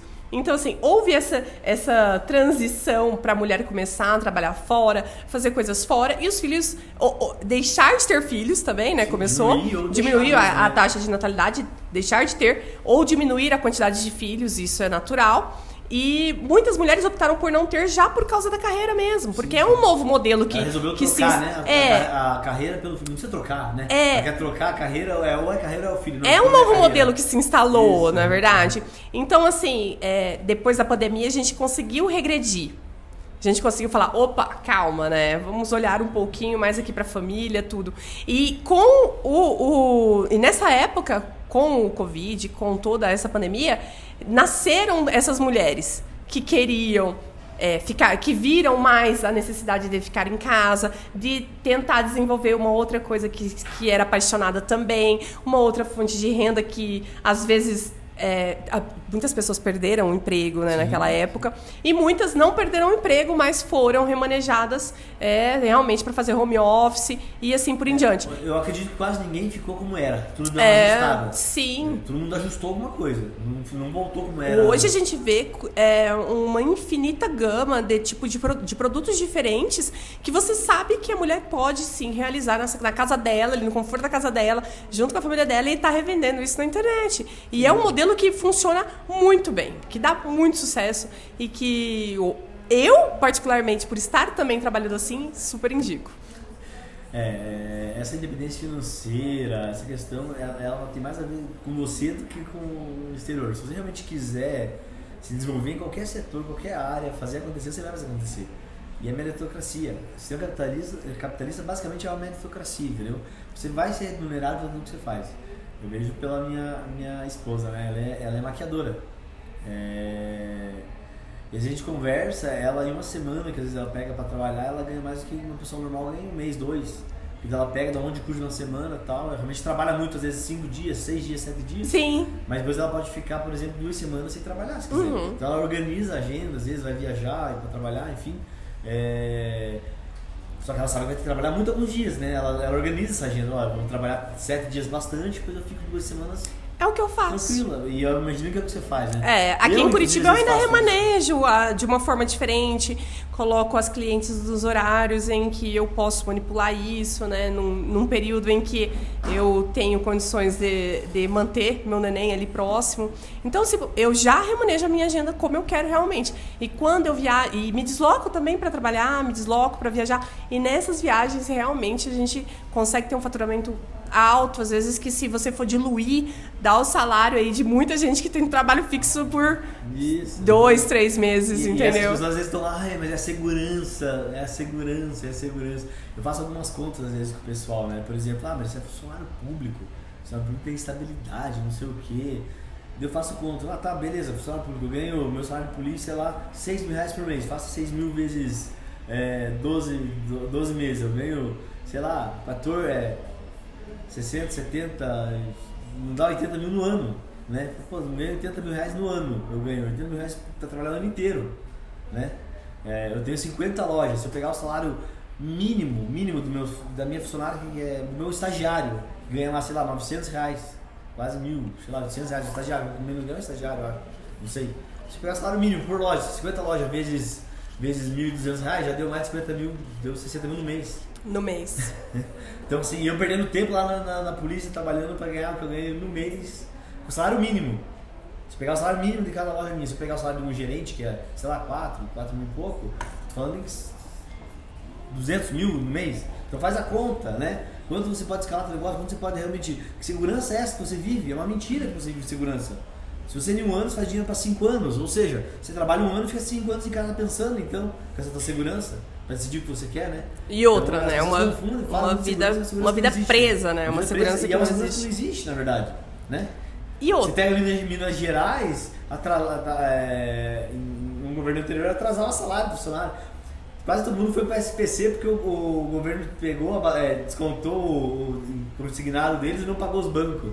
Você pega lá, o servidor público foi pro Serasa, ficou com o salário atrasado. Dos carteiros também Os carteiros pagam R$500 por mês para poder se aposentar. Que segurança é essa? A maior segurança que você tem é você mesmo. É você mesmo. Atrás do que você acha que vai dar bom para você. É você mesmo. Você é capaz de gerar tanto dinheiro que você pode ficar sem trabalhar o resto da tua vida. Dá uma pegada 5 anos pra você ver se você não gera. Mas você gerando riqueza realmente, fazendo diferença pro mundo, você vai fazer. Agora as pessoas são muito ligadas com segurança, estabilidade, porque é uma cultura de muito tempo enfiada na cabeça. Nós, desde a Revolução Industrial de 29, você tem que achar um empreguinho, que te paga aquilo lá, pra você receber no dia certo, e é isso. Mas quem disse que essa é a vida certa, né? A vida certa é aquela que é boa pra você. Talvez para algumas pessoas isso seja ideal, mas para outras não é. Para mim a vida certa é, sei lá, ganhar muito. Chegar igual o velho da van, falar, eu ganho. A van fatura 40 milhões por dia, entendeu? Né? Tipo, cada um tem um porquê alguma coisa. Então, e você acha que ele precisa de dinheiro? Não, ele precisa só abrir mais loja, né? Que diferença que foi? Enfim. Antes ele tinha um parâmetro que a loja, para abrir uma loja numa determinada região, tinha que ter no mínimo 200 mil habitantes. Aí agora já caiu para 100 mil. Então você imagina, daqui um dia vai ter loja da van em qualquer lugar. Mas você veja aí, isso está perfeito. Porque isso é acessibilidade também, né? Porque os preços da van são acessíveis. Quem estiver entrando no mercado, com quem certeza. quer emprego mais básico, quer entrar no mercado, ter estabilidade, vai ter mais emprego também. Então Sim. isso é para todo mundo, né? Sim. A gente precisa de mais loucos assim, né? A gente precisa de mais gente realmente querendo movimentar. Empreendedor, né? Empreendedor. Empreendedorismo é o que move o mundo, eu falo divisão. isso. O empreendedor é aquilo que move a economia, que move o mundo, né? Se parar hoje todo mundo querer virar funcionário, ferrou. Quem vai querer botar 1 milhão, 2 milhões para abrir empresa? Ninguém. Então aquele cara lá na ponta tem que estar lá querendo assumir o risco, né? A diferença de quem ganha dinheiro realmente fica rico, enriquece, para aquela pessoa que não consegue realmente explodir na vida, é porque o cara que fica rico geralmente ele tem mais coragem de assumir riscos que vão levar ele em outro patamar. Coragem que as outras pessoas não têm. Sempre não conversa com alguém sobre negócio e fala, mas não tem risco, mas não tem perigo. Para você ter noção, as pessoas ainda acham que a bolsa de valores é um risco, é um investimento de risco. É um investimento de risco para quem não estuda. Sim, exatamente. Você concorda? Sim. Porque para a bolsa de valores quebrar, tem que acontecer um The Walking Dead, né? Eu sempre converso com meu marido, eu falo para ele, assim, as pessoas, eu não sei o que as pessoas pensam. A bolsa de valores é investimento de risco. Não, lógico, se você jogar seu dinheiro lá, não acompanhar como que tá o desenvolvimento da empresa que você investiu, lógico que ela pode falir ou quebrar e você pode perder aquelas ações. Mas agora, para isso acontecer, você tem que ser muito descuidado, você não quer estudar. Aí entra outro problema, né? Se as empresas, você também não vai ter nada, porque vai quebrar a economia de maneira geral. Acabou com tudo. É isso, quem move os impostos, quem move... Então, aí como que esse modelo vai acabar? Gente, só se cair como que fala lá? Que matou os dinossauros. Meteoro. Ou vir vírus zumbi.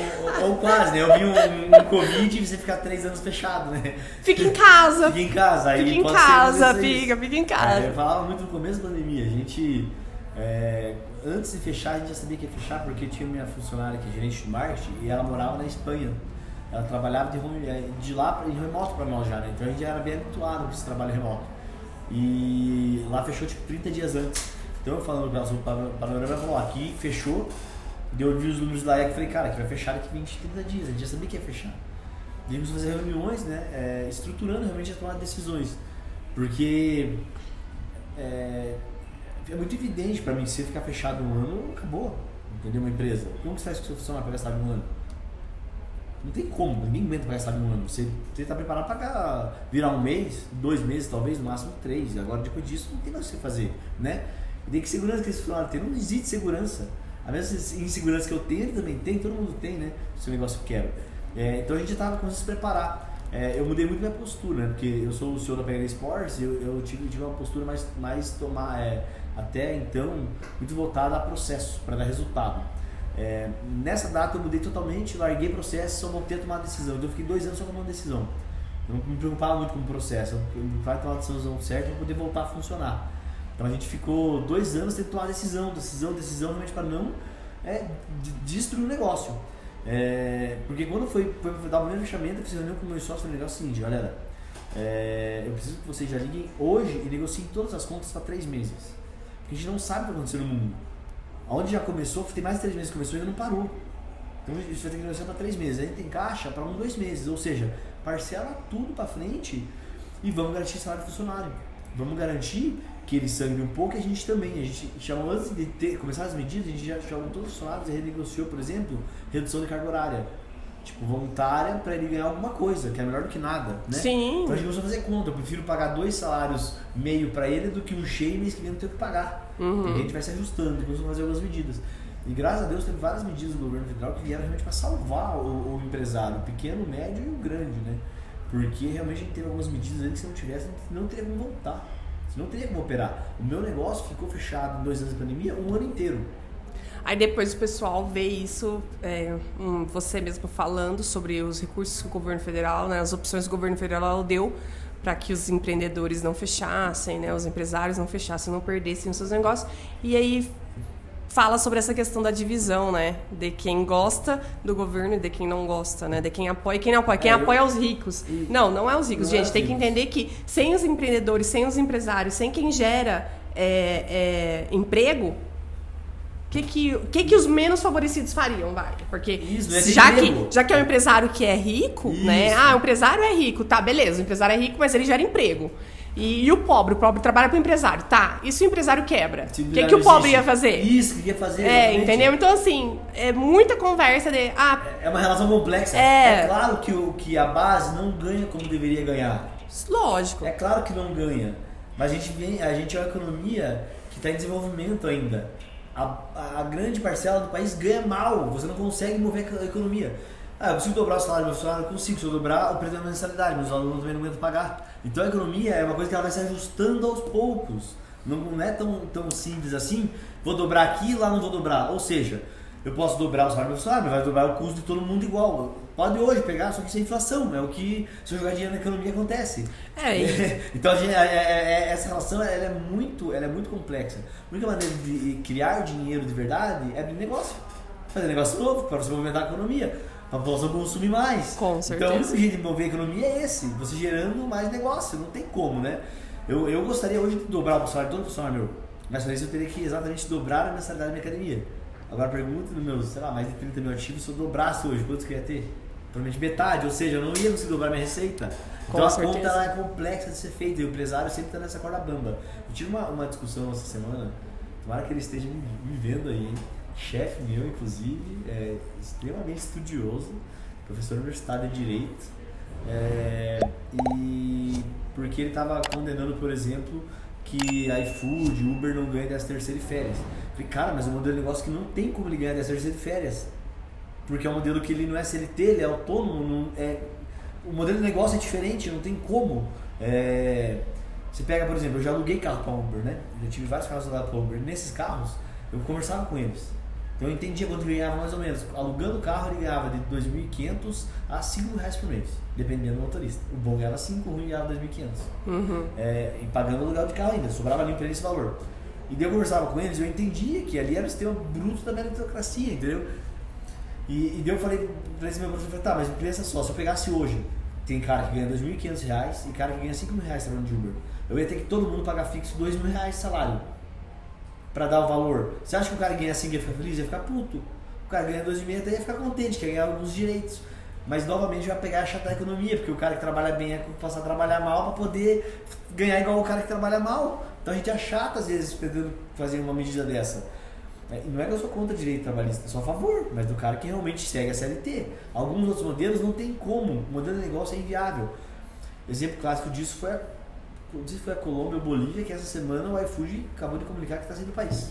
Né? Saiu do país, acabou. Ah, mas ele gerava lá, sei lá, 50 milhões de emprego. Não existe mais, filho. Agora você era motoboy, você vai ter que, sei lá, achar outro emprego, porque não tem mais iFood. E daí vai fechar negócio, o cara que era motoboy perde emprego, o cara que vendia comida vai dar problema, o cara que recebia em casa vai gerar uma puta boom na economia, né? Vai se ajustar de algum jeito, mas o iFood acabou lá, por exemplo, né? Então, alguns negócios, pega os Estados Unidos, por exemplo, tem muito menos direito, né? As pessoas ganham muito mais, mas tem muito menos direito trabalhista, por exemplo, muitas questões previdenciárias tem menos, mas porque as pessoas ganham mais. Eu preferia gigantemente, em vez de contribuir com a Previdência, guardar isso num fundo que também rentabilizar mais. Mas a sociedade é medíocre, ela não consegue guardar esse dinheiro, ela vai gastar, você ganha 5, 7, e daí ela faz o quê? Entendeu? Essa foi a nossa estrutura de colonização, né? Isso, exatamente. Como que a gente foge de 500 anos de estrutura processo, colonial, é um processo, onde só houve extrativismo, tanto é que as pessoas acreditam realmente que todo mundo que entra no governo rouba, e que um rouba menos ou o outro rouba mais. A diferença é essa, mas que todo mundo rouba. Não. Quando você acredita e tem uma estrutura de desenvolvimento pessoal e moral, você não vai optar por quem rouba menos ou por quem rouba mais. Você vai optar por quem não rouba. Exatamente. Porque é o que você espera pra você. Você não quer que alguém chegue na sua casa e te roube. Isso. Então por que você aceita que alguém roube seu país? Nós estamos nessa situação de desenvolvimento estrutural, desenvolvimento econômico devido a décadas, entendeu? Década não, né? Não roubar já é o básico. Mais de 100, né? Quantos anos? Na sua casa, que também do pai, roubar é errado. Não roubar é o básico. Você não pode aceitar esse conformismo. Não roubar não é uma qualidade. Não roubar é o básico. É o básico de uma boa convivência. Eu gostei desse microfone aqui, vou levar embora. Não dá pra ser assim. É propriedade privada, né? O microfone é meu, você não mete a mão. Então assim... É complicado, né? Mas é muito tempo, né? Isso leva pra maturar, leva um certo tempo. Eu acredito que o empreendedorismo é uma coisa que cresce muito, se desenvolve muito. Porque o conhecimento. E cada vez mais. Porque o conhecimento está chegando mais na ponta. Por causa da velocidade das informações na era digital, né? Então o empreendedorismo é uma coisa que se desenvolve muito. E a tendência é desenvolver cada vez mais. Porque a única maneira do país crescer realmente é financiamento de verdade, que é realmente mover a economia de verdade. É a única maneira, porque você está realmente criando dinheiro. Você está realmente criando dinheiro. Quando você cria um produto que não existia, alguém vem e paga, por isso você criou dinheiro. Queria que a pessoa pagar o produto, tem que trabalhar mais na ponta e o mecanismo gira, né? E aquela pessoa também que muitas vezes investiu naquilo que você estava vendendo, no caso de cursos, igual hoje em dia a gente encontra muito curso online e tudo, essa pessoa também vai gerar renda com o que ela aprendeu. Entendeu? Exatamente. Então, de um jeito ou de outro, o negócio só se desenvolve, só caminha pra frente. Não tem como regredir, né, a partir desse ponto que a gente chegou. Assim, eu tenho R$1.000, no que eu invisto pra ganhar dinheiro? Cara, com R$1.000, o que você pode fazer é investir em você mesmo. Então, comprar curso. Pra você crescer pessoalmente primeiro, não é nem profissionalmente, pessoalmente. Você é uma pessoa realmente com mais informação. Né? Se tiver só R$1.000 pra investir, investe em você. Investe realmente em desenvolvimento pessoal, não tem? É igual tem muita gente que fala bem assim, esses modelos de curso, né, as faculdades EAD e esses modelos de curso que tem hoje em dia não deixa ninguém preparado para poder ser profissional da área, não consegue desenvolver realmente as pessoas. A realidade é que o desenvolvimento pessoal depende muito mais de quem compra o curso do que de quem está vendendo. A pessoa está ali, ela está repassando informação, ela está repassando a profissão, às vezes, né, para que aquela pessoa possa exercer aquele movimento e exercer aquele trabalho que ela está ensinando, mas se ela vai ser um empreendedor de sucesso ou não, depende dela. E outra coisa, a realidade é que as pessoas têm preguiça. Nós não vivemos num país onde as pessoas têm o hábito da leitura, onde as pessoas trocaram valores e várias questões não foram intrínsecas e nem imprimidas na nossa educação durante a infância, nem no nosso desenvolvimento. Sim, por exemplo, um exemplo básico. Hoje em dia, quem gosta da bandeira nacional é bolsonarista. Quem gosta do hino é bolsonarista. Quem gosta disso é aquilo. Quem gosta disso é o Lula. Tinha que ser nossa essência, né? E, na verdade, eu amava quando eu era criança e tinha o hino nacional e todo mundo ficava lá posicionado, colocava as mãozinhas, colocava a mão no peito e todo mundo cantava o hino. Eu me lembro do hino, eu sei o hino porque eu cantava nas escolas e porque isso é o quê? Isso é ditadura? É fazer demais? Não! Isso é ter amor à pátria, é uma ideia, é um conceito que em outros países é totalmente normal. Sim. Então, assim, por que isso saiu, entendeu, do nosso sistema educacional? Então, assim, não só isso, né? Teve uma deputada, se eu não me engano, eu esqueci o nome dela, mas é do estado de São Paulo, que ela queria instituir o ensino de gestão econômica, sabe, financeira nos colégios. E aí vetaram.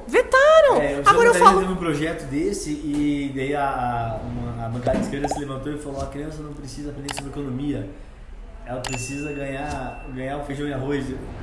Pra mim, aquilo soa tão pejorativo de tentar escravizar uma população mais pobre, porque se ele ganha conhecimento, ele vai se desenvolver, ele não vai precisar ganhar o feijão e arroz, ele vai poder comer o que ele quiser. Sim. Então isso, nossa, destrói a sociedade de um jeito, porque você vai escravizando cada vez mais o mais pobre. Cada vez mais o mais pobre fica mais escravo, mais dependente de todo esse ecossistema, né? Sim. Isso é terrível, pra mim isso é terrível.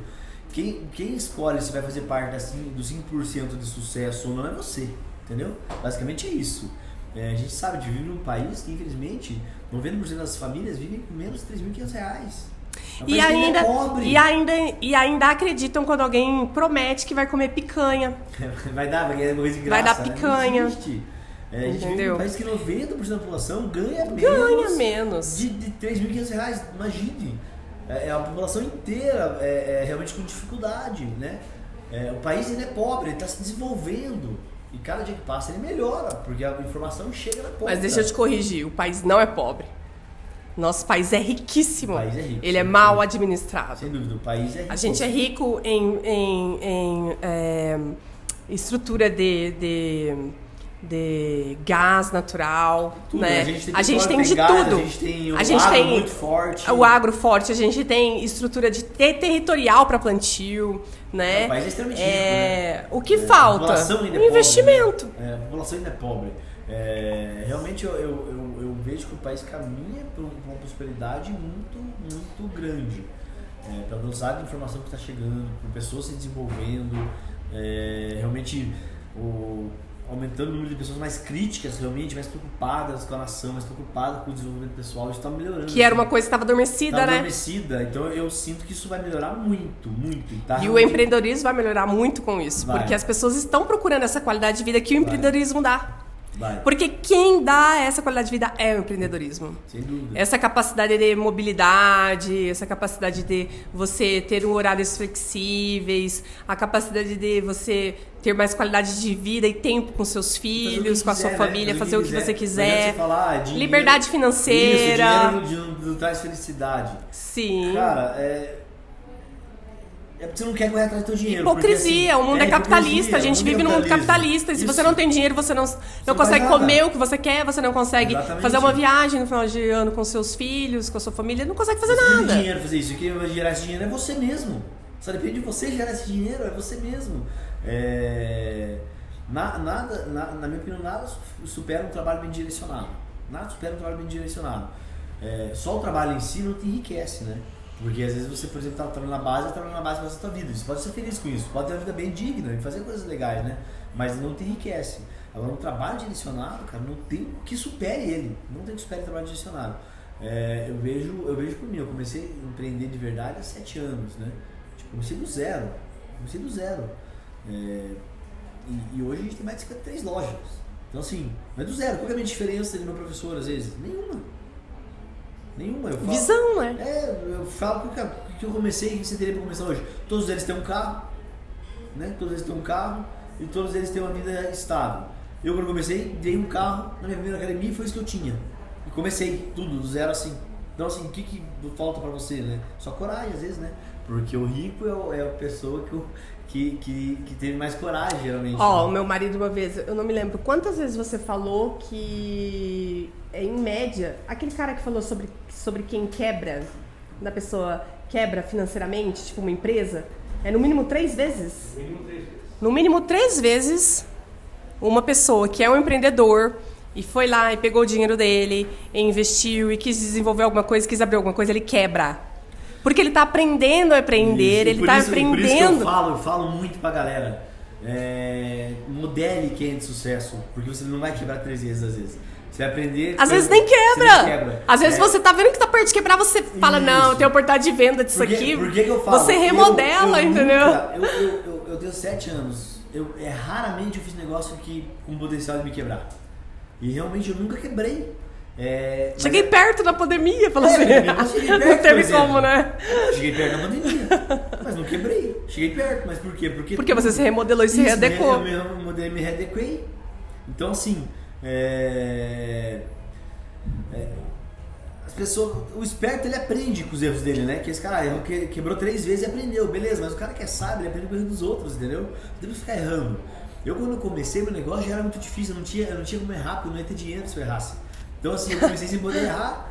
Era um negócio, eu vou lá, vou arriscar. Não, vai realmente pra acertar, não podia errar. Se eu errasse, eu não tinha o que fazer. Então, assim, usei não tem como voltar pra trás. Isso, não tem. Se você não tiver o plano B, vai dar certo. Não tem o plano B. Eu não sei se você gosta dele, o Érico Rocha. Gosto. Ele fala isso, né? Que quando chegou um momento assim que ele falou, eu tenho que fazer isso, tenho que crescer, tenho que fazer aquilo. E aí eu decidi que eu vou fazer. E investiu tudo que ele tinha pra fazer o negócio dele crescer. E aí ele falou, cara, eu joguei o chapéu pelo muro. Agora eu vou ter que pular o muro. Não tenho o que fazer. Não tem outro plano, não tem outra coisa pra fazer. Porque se eu não fizer isso, eu vou perder tudo que eu tive. Exatamente. E no que eu acreditei, no que eu investi, o que eu guardei até hoje. Então eu tenho que fazer dar certo. E vai e faz. Então ele sempre fala, joga seu chapéu. Dá o seu melhor, joga seu chapéu que você vai conseguir. Foi um tudo ou nada. E acho que por isso que eu nunca tive a opção de errar e perder. Você tinha que fazer aquilo dar certo, né? Sempre tive que fazer dar certo. E até pelo meu histórico pessoal, né? Minha carreira profissional. Eu, 17 anos de idade, eu fui militar do exército. Eu sempre quis ser polícia, eu saí e já entrei na carreira policial muito cedo. Então eu realizei meu sonho de ser policial com 20 anos de idade, né? Muito cedo. Bem jovem. E meu pai era policial, meu sonho era ser policial. E na polícia você não tem a opção de errar, porque se errar você morre, né? Então minha vida foi sempre pautada no tudo ou nada. Então eu aprendi vivendo tudo ou nada. Pra mim sempre é um tudo ou nada. Dia após dia é um tudo ou nada. Ou seja, eu nunca tive a opção de errar. Então quando eu fui pro mundo do empreendedorismo, eu já fui com esse pensamento, né? Que vai dar certo. Que vai dar certo. Falei, cara, não tem como errar, tem que dar certo. Não tem outra opção, tem que dar certo. Então acho que por ter esse pensamento eu sempre tive muito sucesso. É até engraçado, então na minha carreira algumas pessoas passaram por mim e uma coisa em comum que elas falavam, cara, mas tudo que você mete a mão dá certo. Alguns podem achar que é sorte, mas eu acho que não tem nada a ver com sorte. Basicamente eu identifico o que vai dar certo ou errado rápido, aumento o que vai dar certo e o que vai dar errado eu não faço. As pessoas têm uma mania de ficar dando murro na ponta de faca, perdendo dinheiro por ideologia, perdendo dinheiro, só pensando no coração, sem ser nada racional, sem ver aquilo como um negócio. Porque a base de uma empresa ela tem que dar lucro no final, porque senão ela é uma ONG, não é uma empresa. Se você olhar o teu negócio, fizer um negócio e ele não dá lucro, você tem que parar e ir para outro ramo.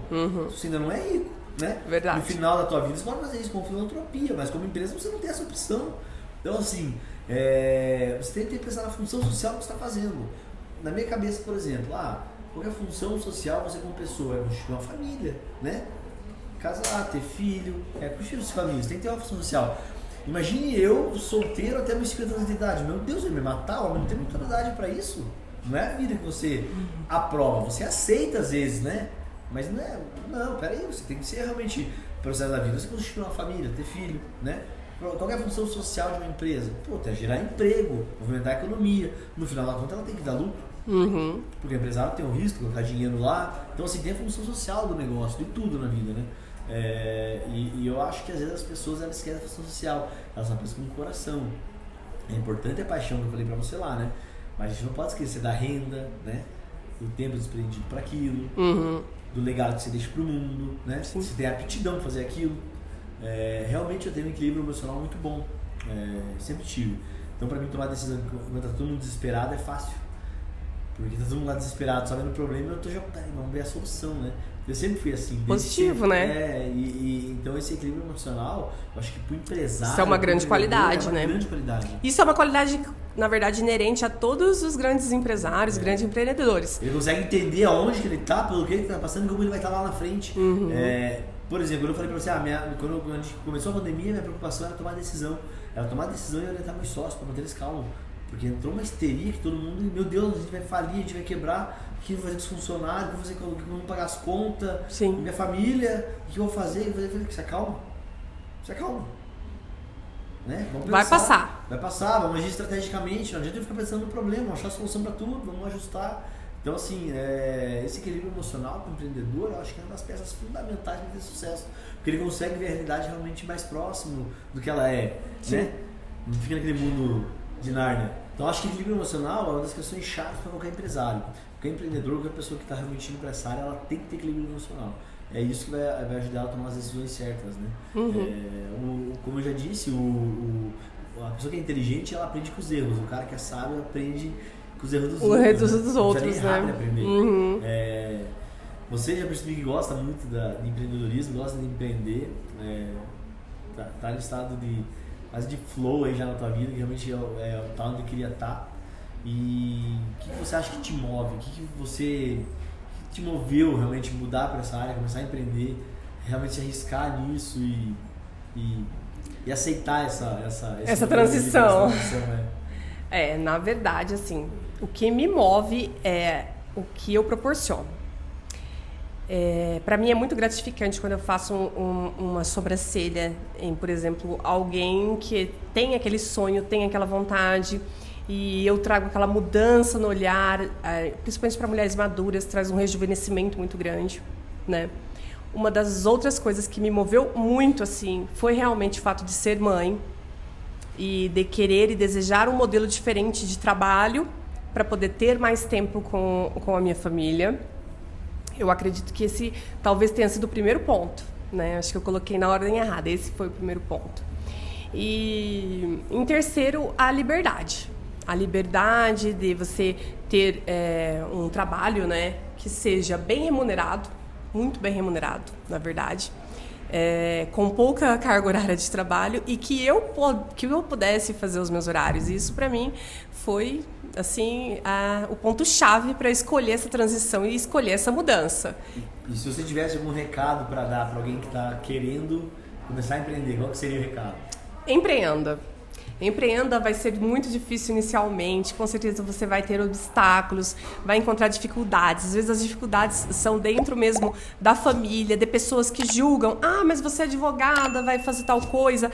Mas você vai trabalhar com patchwork, você se formou em X coisa. Mas você é tão boa, médica veterinária, tá fazendo micropigmentação, como se aquilo ali fosse menos. Gente, eu tenho várias amigas de sucesso, várias amigas que ganham aí 15, 20, 30 mil reais por mês e que para elas, assim, realmente para cuidar de casa, para cuidar da família, para organizar viagens, e assim, elas estão ainda trabalhando daquele formato assim, elas estão trabalhando, elas nem terceirizaram, nem procuraram desenvolver mais e crescer, ainda nem virou aquela... O próximo passo dela nem virou empresário ainda. Porque pode ter certeza que com dinheiro tudo fica mais fácil. Sim! Com dinheiro tudo mais tá fácil. Ganhando super bem, se remodelou. Eu tenho uma amiga mesmo que ela é psicóloga e trabalhou como psicóloga muitos anos, e ela se remodelou, agora ela é body piercing, sabe? Ela é maravilhosa. Então, assim, ganha super bem, com uma carreira consolidada. Isso é importante. O importante é você estar feliz onde você está e com o que você escolheu. Se você tem vontade de empreender, empreenda. Não fique... às vezes faça paralelamente ao que você está fazendo agora. Se você falar assim, é muito fácil falar, eu tenho que manter a casa, eu tenho que pagar as contas. Sim, todo mundo tem que manter a casa, todo mundo tem que pagar a conta. O que você tem que fazer é adequar o seu empreendimento ao seu horário. Então, se você tem um trabalho fixo, empreenda nas suas horas vagas, se for possível, no horário que for possível, o tempo que você puder ali todo dia, né, que for possível, e você vai ver que aquilo ali vai crescer. Quando aquilo ali te der a mesma renda, muitas vezes vezes até mais do que o que você tem como um emprego fixo, aí você sabe que é a hora de migrar totalmente para essa área que você escolheu empreender. E não tenha medo. As pessoas acham que às vezes tem que escolher mesmo antes de ter testado. Tem que ser tudo ou nada. Muitas vezes não tem necessidade de... começa testando.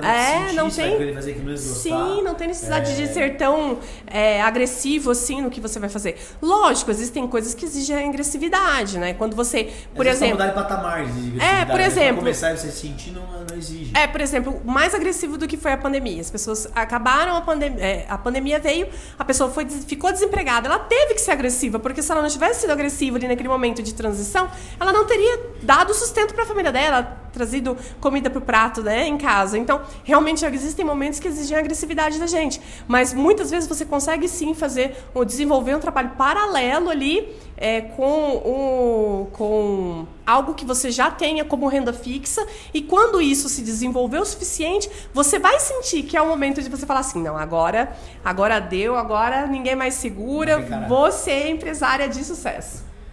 Eu por exemplo, a gente fala muito sobre empreendedorismo, né? Mas eu acho que às vezes você ganhar mais no primeiro momento é mais importante do que tudo. Fazer mais dinheiro mesmo, né? Porque você pega, às vezes, tô trabalhando por um salário mínimo de R$1.200. Fica difícil de desenvolver, porque você precisa fazer mais dinheiro. Tá, faz hora extra então, trabalha todo sábado, todo domingo. Pra mim é muito fácil falar isso, porque eu trabalhava quando eu comecei minha carreira. Eu fui militar do exército, eu fui oficial temporário. Abriu só 3 vagas no quartel que eu ficava e eu estava em 5º colocado, ou seja, eu não me classifiquei para voltar. Eram só os 3 que conseguiram voltar, então eu não podia voltar para o exército, eu tinha que sair e ir para o mercado de trabalho, né? E eu fui trabalhar do quê? Do que dava dinheiro, entendeu? Fui fazer o quê? O que eu achei que dava dinheiro. Fui lá para a Petrobras trabalhar numa terceirizada como auxiliar de almoçador. Mas tinha 30% de periculosidade, então eu falei, em vez de ganhar 1.200, mais 30% já foi para, né, tá legal. Para X, né? Isso, já melhorou. Então eu fazia escala todo final de semana, sábado, domingo, trabalhava todo feriado. E você fala, tá, mas legal, mas qual era o objetivo? Era ser concursado. O que eu fazia? Estudava, trabalhando, não em casa, porque tá uma moda que a galera fazer cursinho fica só em casa estudando para passar no concurso. Cara, eu estudava, eu trabalhava no emprego de 8 horas, sábado, domingo, feriado, para ganhar dinheiro.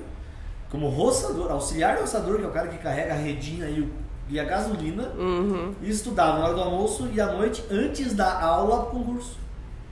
Tem mais a ver com você do que sobre os outros, entendeu? Aí a realidade é aquela, né, quem quer dá um jeito, quem não quer dá uma desculpa. E eu continuei treinando, por exemplo. Então, cara, se eu parar pra mim e falar da onde eu tinha tantas horas, eu não sei também da onde, mas eu conseguia estudar pro concurso, treinar, trabalhar igual louco e ir pra faculdade à noite. Eu matava a aula às vezes pra estudar pro concurso.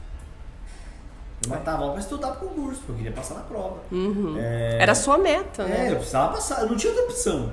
Eu nunca pensei em não ser polícia, por exemplo. Tanto que hoje, por isso que é uma dificuldade pra mim sair, porque eu nunca me vi não sendo polícia. Eu não tinha essa opção. Já era meu primeiro tudo ou nada, não tinha opção de não ser polícia. Eu não sabia nem quanto ganhava. Eu só falava, não, eu vou ser policial. Era só isso que eu via, né? Não sabia nem quanto ganhava. Então, assim, e as pessoas têm muito, não, mas é difícil, eu não sei o que lá. Você escolhe do difícil. Tudo é difícil. Tudo é difícil. É difícil ter um emprego de merda, é difícil você ganhar pouco, é difícil você... Ficar em casa sem fazer nada também, depois querer um dinheiro pra fazer alguma coisa mais difícil. É difícil também, tem que trabalhar muito pra ganhar bastante, tudo é difícil, mas você escolhe tudo difícil. Eu concordo, eu aposto com você que o meu difícil hoje, que saí de plantão, trabalhei bastante, vai vir pra cá de Mustang, tá muito mais difícil do que se tivesse de Gol. Tá muito mais fácil que se tivesse de Gol, entendeu? Com então, certeza. Tá de boa, então não é o difícil que eu escolhi, entendeu? O difícil é trabalhar muito, mas beleza, eu escolhi esse difícil, que é um difícil que pra mim vale mais a pena. Tudo é ruim, né? A gente fala muito sobre emagrecimento, sobre fazer atividade física, e eu dou sempre esse exemplo, né? É difícil você ir pra academia, treinar, fazer dieta, é difícil, mas também é difícil você ser gordo. Você olha no espelho e fala, caralho, tô infeliz porque eu tô gordo. É difícil também, tudo é difícil. Escolhe o teu, né? E escolhe o que você quer. Você escolhe o seu Qual a sua dificuldade? Qual a dificuldade você vai abraçar? Se você pudesse então se apresentar em 30 segundos, estivesse descendo o elevador lá com o Érico Rocha que você falou e quisesse realmente conectar, com ele, o que você falaria nesses 30 segundos? Se conectar, ele faz uma pergunta, pode falar mais 2. É difícil. O que você falaria pra conectar? Pro Érico ainda, que eu sou assim, apaixonada no Érico, aí é complicado, porque eu admiro demais o Érico, né, o empreendedor que ele é. Então, na verdade, eu acho que eu só falaria assim: estou amando aprender com você, porque eu sou uma das alunas dele, né?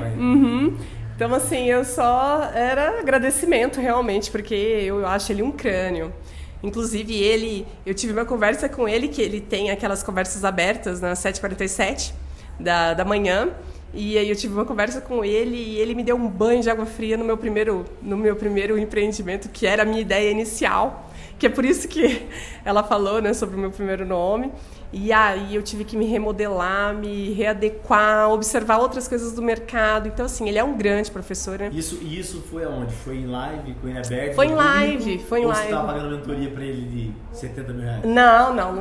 Um dia pagarei, com certeza. Mas foi numa live aberta que ele faz de manhã. Você gastou quanto pra fazer isso aí? Nada, não gastei nada. Tá, a ideia as pessoas estão falando que não tem conhecimento, que não tem tempo. Nada. Ele dá dicas lá na live dele. O que eu mais Érico modelo Rocha, sigam. É sem gastar um centavo. O que eu mais me modelo é sem gastar um centavo. Seguindo pessoas que realmente eu acho que tem um desenvolvimento pessoal grande, que vão fazer você desenvolver, né? As pessoas estão agregar. Ficar vendo dancinha no TikTok, entendeu? Cara, eu falo, cara, o mundo é medíocre. Mas isso é questão de educação, né? O mundo é medíocre. Eu tenho um vídeo idiota meu com palhaçada que bateu mais de 4 milhões de visualizações. E eu faço às vezes uns puta vídeo que vai mudar a vida das pessoas, que bate lá 2 mil, 3 mil visualizações e falo, sim, caralho, olha o que chama a atenção da galera, é coisa boba, sabe? As pessoas não estão preocupadas em se desenvolver. Cara, modela alguém que você realmente acha que vai mudar a sua vida, que tem a vida que você quer ter, que já tem a vida que você quer ter, modela ele. Não com inveja, mas fazendo coisas que ele faz, né? Adquire ensinamento, né? Porque igual o Érico mesmo, ele dá tantas dicas assim de valor mesmo, de desenvolvimento pessoal. Ele te faz pensar sobre o que você está querendo, o que você está buscando, o que você está vendendo, se o que você está vendendo está atrativo, se não está. Então, são pessoas assim que agregam valor, né, para o seu crescimento pessoal que você tem que seguir. Mas a realidade é essa, igual o Instagram mesmo. Eu sou mulher e eu sei como é. Você tem um Instagram onde várias meninas a gente acaba vendo, né? Mostra peito e bunda, tem não sei quantos mil seguidores, não sei quantas mil curtidas, viraliza todos os vídeos de dancinha, de coisa, porque isso é superficial, é um tipo de produto que as pessoas consomem com muita facilidade, mas isso vem de uma questão educacional, né? Onde peito e bunda tem que ser valorizado, né? Então é realmente complicado, aí a gente entra mais numa questão cultural, né? Mas eu acho que tem a ver com as pessoas realmente se preocuparem mais com elas mesmas, né? Tipo, querer se desenvolver e parar de terceirizar a culpa. Falar que a culpa é da escola pública, mas mesmo o Érico Rocha estava pro cara que está da escola pública ou que você que fez medicina veterinária. É você que busca conhecimento. O que eu fico triste vezes para as pessoas não terem nem acordado para isso. Às vezes elas estão na ignorância inconsciente, elas nem sabem que existe. Isso que dá dó. E por isso que a gente monta um podcast disso, para realmente levar conhecimento para as pessoas. Para realmente ela sair da ignorância consciente. Ela não sabe, inconsciente, ela nem sabe que ele existe. Para ela tá certo, ela ter que viver do que vão dar para ela alguma coisa, para ela sobreviver. E não é assim. É engraçado que, por exemplo, quando para no sinaleiro e vem me pedir dinheiro, eu não dou. É muito difícil dar dinheiro, eu odeio dar dinheiro. Mas quando alguém vem me vender alguma coisa, quase sempre eu compro. Porque ali você vê um empreendedor, você vê alguém começando. E todo empreendedor que realmente ganha dinheiro, quase todos, basicamente é um bom vendedor, né? Então às vezes o cara que está ali vendendo paçoca no sinaleiro, ele se torna um excelente vendedor e esse cara vai ficar rico. Ele vai enriquecer se ele for um bom vendedor. Porque ele só vai escalando o negocinho dele ali, vende paçoca hoje, depois ele coloca mais um pé para ajudar ele, depois ele passa a vender um negócio com um valor agregado mais alto, ele vai jogando dinheiro para cima. Então às vezes você pega um pé que vendia paçoca no sinaleiro e o cara vai ficar rico. A gente tem exemplos aí de várias personalidades que o cara não tinha nada. Você pega o Santos quando começou, né? Então assim, é mais sobre você do que sobre os outros. Ficar falando que a culpa é se você não teve condição ou teve, a oportunidade é você que faz. Só tem 2 maneiras de você ter oportunidade na vida. Só tem 2 maneiras. Ou você vê cada problema como uma nova oportunidade, que é o que eu faço muito, ou você cria ela, você coloca mais em situações que gerem oportunidades. Por exemplo, quando você me falou, eu tenho um projeto, eu tenho X que trabalha com restauração de auréola, de graça para as mulheres. Você se colocou aqui de uma sensação de oportunidade para mim. Se você não tivesse falado isso, você nunca ia ter tido essa oportunidade. É você que criou a oportunidade, não fui eu. Sim. Hoje de manhã eu fui pegar meu carro, né? Eu tenho bastante seguidor no Instagram, mas também a galera fica me dando as coisas pra divulgar e tal. Eu falei, beleza, faço trabalho no Mustang. E fez lá uma vitrificação, foi muito top. Depois eu vou indicar ele nas redes sociais. E a gente conversando, ele abriu um monte de porta comigo, que eu vi que o Piá tem uma puta visão do negócio, uma puta visão de... Tanto que eu falei, cara, só dele conversar abertamente comigo, sem vergonha ali, falar das dificuldades dele, falar como, por exemplo, eu te conheci porque eu comecei a treinar na academia, mudou minha vida, porque eu tava em depressão e não queria mais saber de nada, só que eu comecei na academia já mudou minha vida, transformou minha vida, e começou a falar comigo. Eu vi cada oportunidade. É a transformação que a academia faz. E começou a gerar muita oportunidade na conversa comigo. Eu falei, cara, você deixa todo dia as oportunidades passar pela tua frente e você não faz nada, né? Então, falar que você não tem oportunidade é fácil. Agora, você trabalhar cada problema como uma nova oportunidade, ou em cada situação da tua vida, você tentar gerar uma nova oportunidade, isso você não faz, né? Isso você não está fazendo a tua parte. Eu acredito que depende muito mais de você do que dos outros. Sempre depende muito mais de você do que dos outros. Pensando nisso que você está falando, eu já até sei o que eu falaria pro Érico Rocha. Já mudou, viu como muda as coisas? Já já mudou. Aí, o que você falaria agora pro Érico Rocha depois que eu falei isso com você? Que eu vou fazer 6 em 7 com o primeiro produto que eu falei, que ele falou que não dá certo. Entendeu? Sim, quem não sabe, o Érico Rocha, ele tem uma metodologia que você faz acho que 1 milhão em 7 dias. Não, ele falou que ele faria. Que ele conseguiria fazer com o meu produto, mas que eu começando não conseguiria. Legal. Só que depois que eu aprender a fazer, eu vou fazer com esse produto também. Exatamente. Aí ele falou ainda, se for uma meta de vida, eu falei, é uma meta de vida e eu vou fazer. É só você aprender com ele, não com seus erros. Sim. Você aprender com seus erros. Cara, as pessoas têm uma dificuldade em seguir instrução que é sinistra. As pessoas não seguem instrução.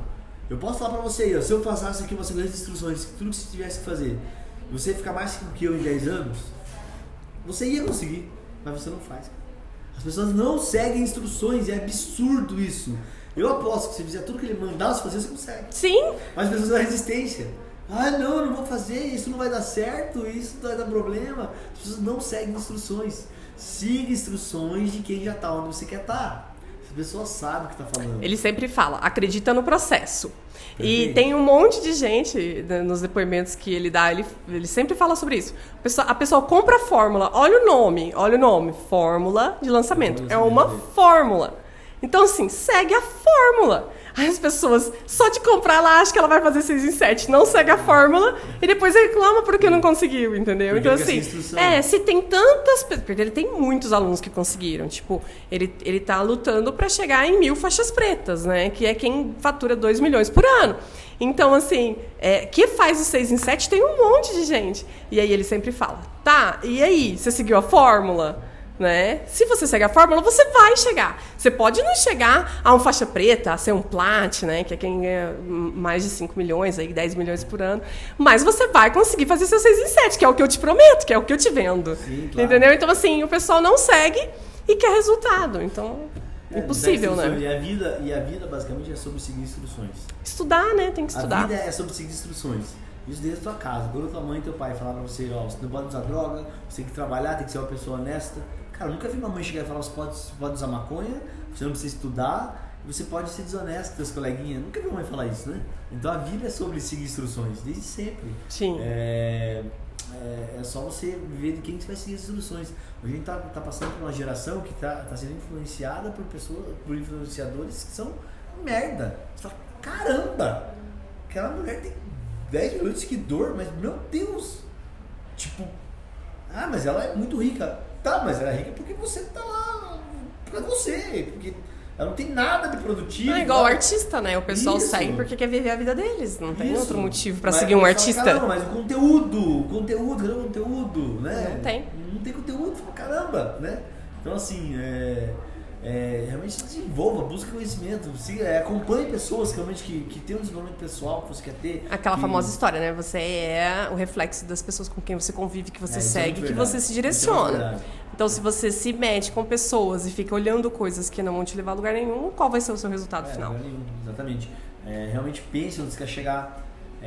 Realize primeiro na tua cabeça, porque depois você vai realizar na vida. Sim, de verdade, namora aquilo ali que você deseja. Realize na cabeça. Tem experiências com aquilo lá, às vezes, por exemplo, eu falei disso semana passada, a gente fez um evento muito legal de das crianças, que a gente ajudou 2 ONGs, uma delas é de onde eu morava, a gente trouxe aqui no shopping 35 crianças para participar das gincanas que o shopping estava tendo, comer um sanduíche na parte de alimentação, conhecer a academia e tal, foi muito legal. E parece que é uma coisa boba, mas você gera experiências que talvez isso vai mudar a vida dele. Porque você pega uma criança daquela que nunca tinha ido no shopping, que nunca tinha comido um hambúrguer, que nunca tinha tido essa experiência, ele nunca ia querer trabalhar para ter um emprego e ganhar um dinheiro dele para vir com a namorada dele no cinema, por exemplo, porque não conheceu isso. As pessoas que você acaba plantando, você né? planta a experiência, né? Planta a experiência nessa pessoa. Eu até falo, por exemplo, por que eu comprei um Mustang? Pô, eu sempre quis um carro legal, eu não gostei de carro, mas é porque eu fui no Super Carros, vi os Super Carros do Beto Carreiro, falei, caramba, Super Carros, quais são os Super Carros? Tinha a porra de um Mustang e um Você quis pouco, né? Um Mustang. Falei, caramba, mas é um Super Carro, quero Super Carro. Maravilhoso. Super carro. Meu Cara, sonho, Mustang. Eu quero também. ter um carro Mas eu quero um antigo, o seu. O meu ele é 2003. Eu quero tipo Shelby. Então, mas o meu é o Shelby. Depois você vai tirar uma foto lá no E ó, pronto. Vou sentar uma foto. Então pronto, eu tenho o carro que você quer ter. Aí, eu vou ter esse carro ainda. Então, assim, já aguarde. Eu só quis ter esse carro porque eu tinha experiência de ir lá e o cara falou, que são super carros. Eu falei, caramba, ano que vem, no final do ano, ou daqui mais. Vamos ser mais humilde, vai, daqui uns 2 anos. Aí a gente conversa de novo, vamos ver se eu conseguir esse Shelby. Não precisa 2 anos. Esses dias eu tava conversando com o rapaz e falou, daqui 10 anos eu quero estar assim. Eu falei, cara, 10 anos? Cara, daqui 10 anos você... Eu tentei ser humilde, eu tava falando 1 ano só, mas eu joguei pra 2, né? Pra ter mais certeza. Você tá com medo de assumir o compromisso daqui 1 ano. Você tá postergando. Você tá só olhando pra frente. Assume o compromisso daqui 1 ano, pra você ver se não vai se gostar hoje. Fala, daqui 1 ano eu vou estar assim. Assume hoje, Shelby. Fala assim, daqui 1 ano, dezembro do ano que vem, eu vou pra praia de Shelby. Faz isso pra você vai realizar. E eu fiz isso. Legal. Fiquei igual um louco. Cara, eu preciso acabar sendo um Mustang, entendeu? Então assim... Porque eu vi a experiência, porque eu fui lá e vi. Eu acompanho algumas pessoas na rede social, né? Um deles é o Wendel, né? E o Wendel, ele falava muito de Lamborghini. Ele tava viajando esses dias e alugou uma. Ele viveu a experiência, ele fechou, ele comprou. Porque ele teve a experiência, a gente tem muito baixo merecimento. O que é isso? Você acha que você não merece? Mas eu vou botar no dia a dia aquele Mustang. Foda-se! Ué, você roda de Gol, roda de Mustang, roda se você quiser. Não é proibido, ontem está escrito se é proibido rodar no dia a dia de Mustang, porque ele é V8. Não, né? Se é proibido achar que é proibido fazer as coisas. Aqui, se é livros do que a gente quiser. Que se limita, né? Isso, a gente tem baixo merecimento. Igual eu tô mudando muito as frases que eu falo, sabe? Ele comprar a Lamborghini. Eu falei, cara, olha que legal. Mesmo já fazendo muito dinheiro, ele tinha baixo merecimento, que ele não tinha coragem de pagar lá 4, 5 milhões de um carro pra ele. Mas ele foi lá pra fora, andou no carro, alugou. E às vezes pra viver a experiência é barato. Porque se você alugar um Mustang, por exemplo, se tirar uma foto do Mustang lá no Supercarros é 100zão. 100zão todo mundo conseguiria pra entrar dentro e tirar uma foto. Não é nada absurdo. Se você alugar um Mustang em Gramado, se eu não me engano, é R$800. R$800 você viveria a experiência de ter um Mustang, né? É muito mais próximo do que o meio milhão pra você comprar, entendeu? E você já viveu a mesma experiência que comprou. Então você às vezes se propiciar aquela experiência vai mudar a tua vida, porque você vai vislumbrar alguma coisa melhor. Eu não posso andar no Maserati ou numa Lamborghini. Eu não posso andar. Senão eu queria comprar. Então é melhor que eu não viva a experiência por enquanto. Então a gente tem um baixo merecimento. É verdade. Você fica com aquilo lá, eu não preciso, será que eu devo? Será que eu devo? Você ainda nem viu a experiência. Eu aposto depois que você entrou dentro e fala, cara, é isso que eu quero.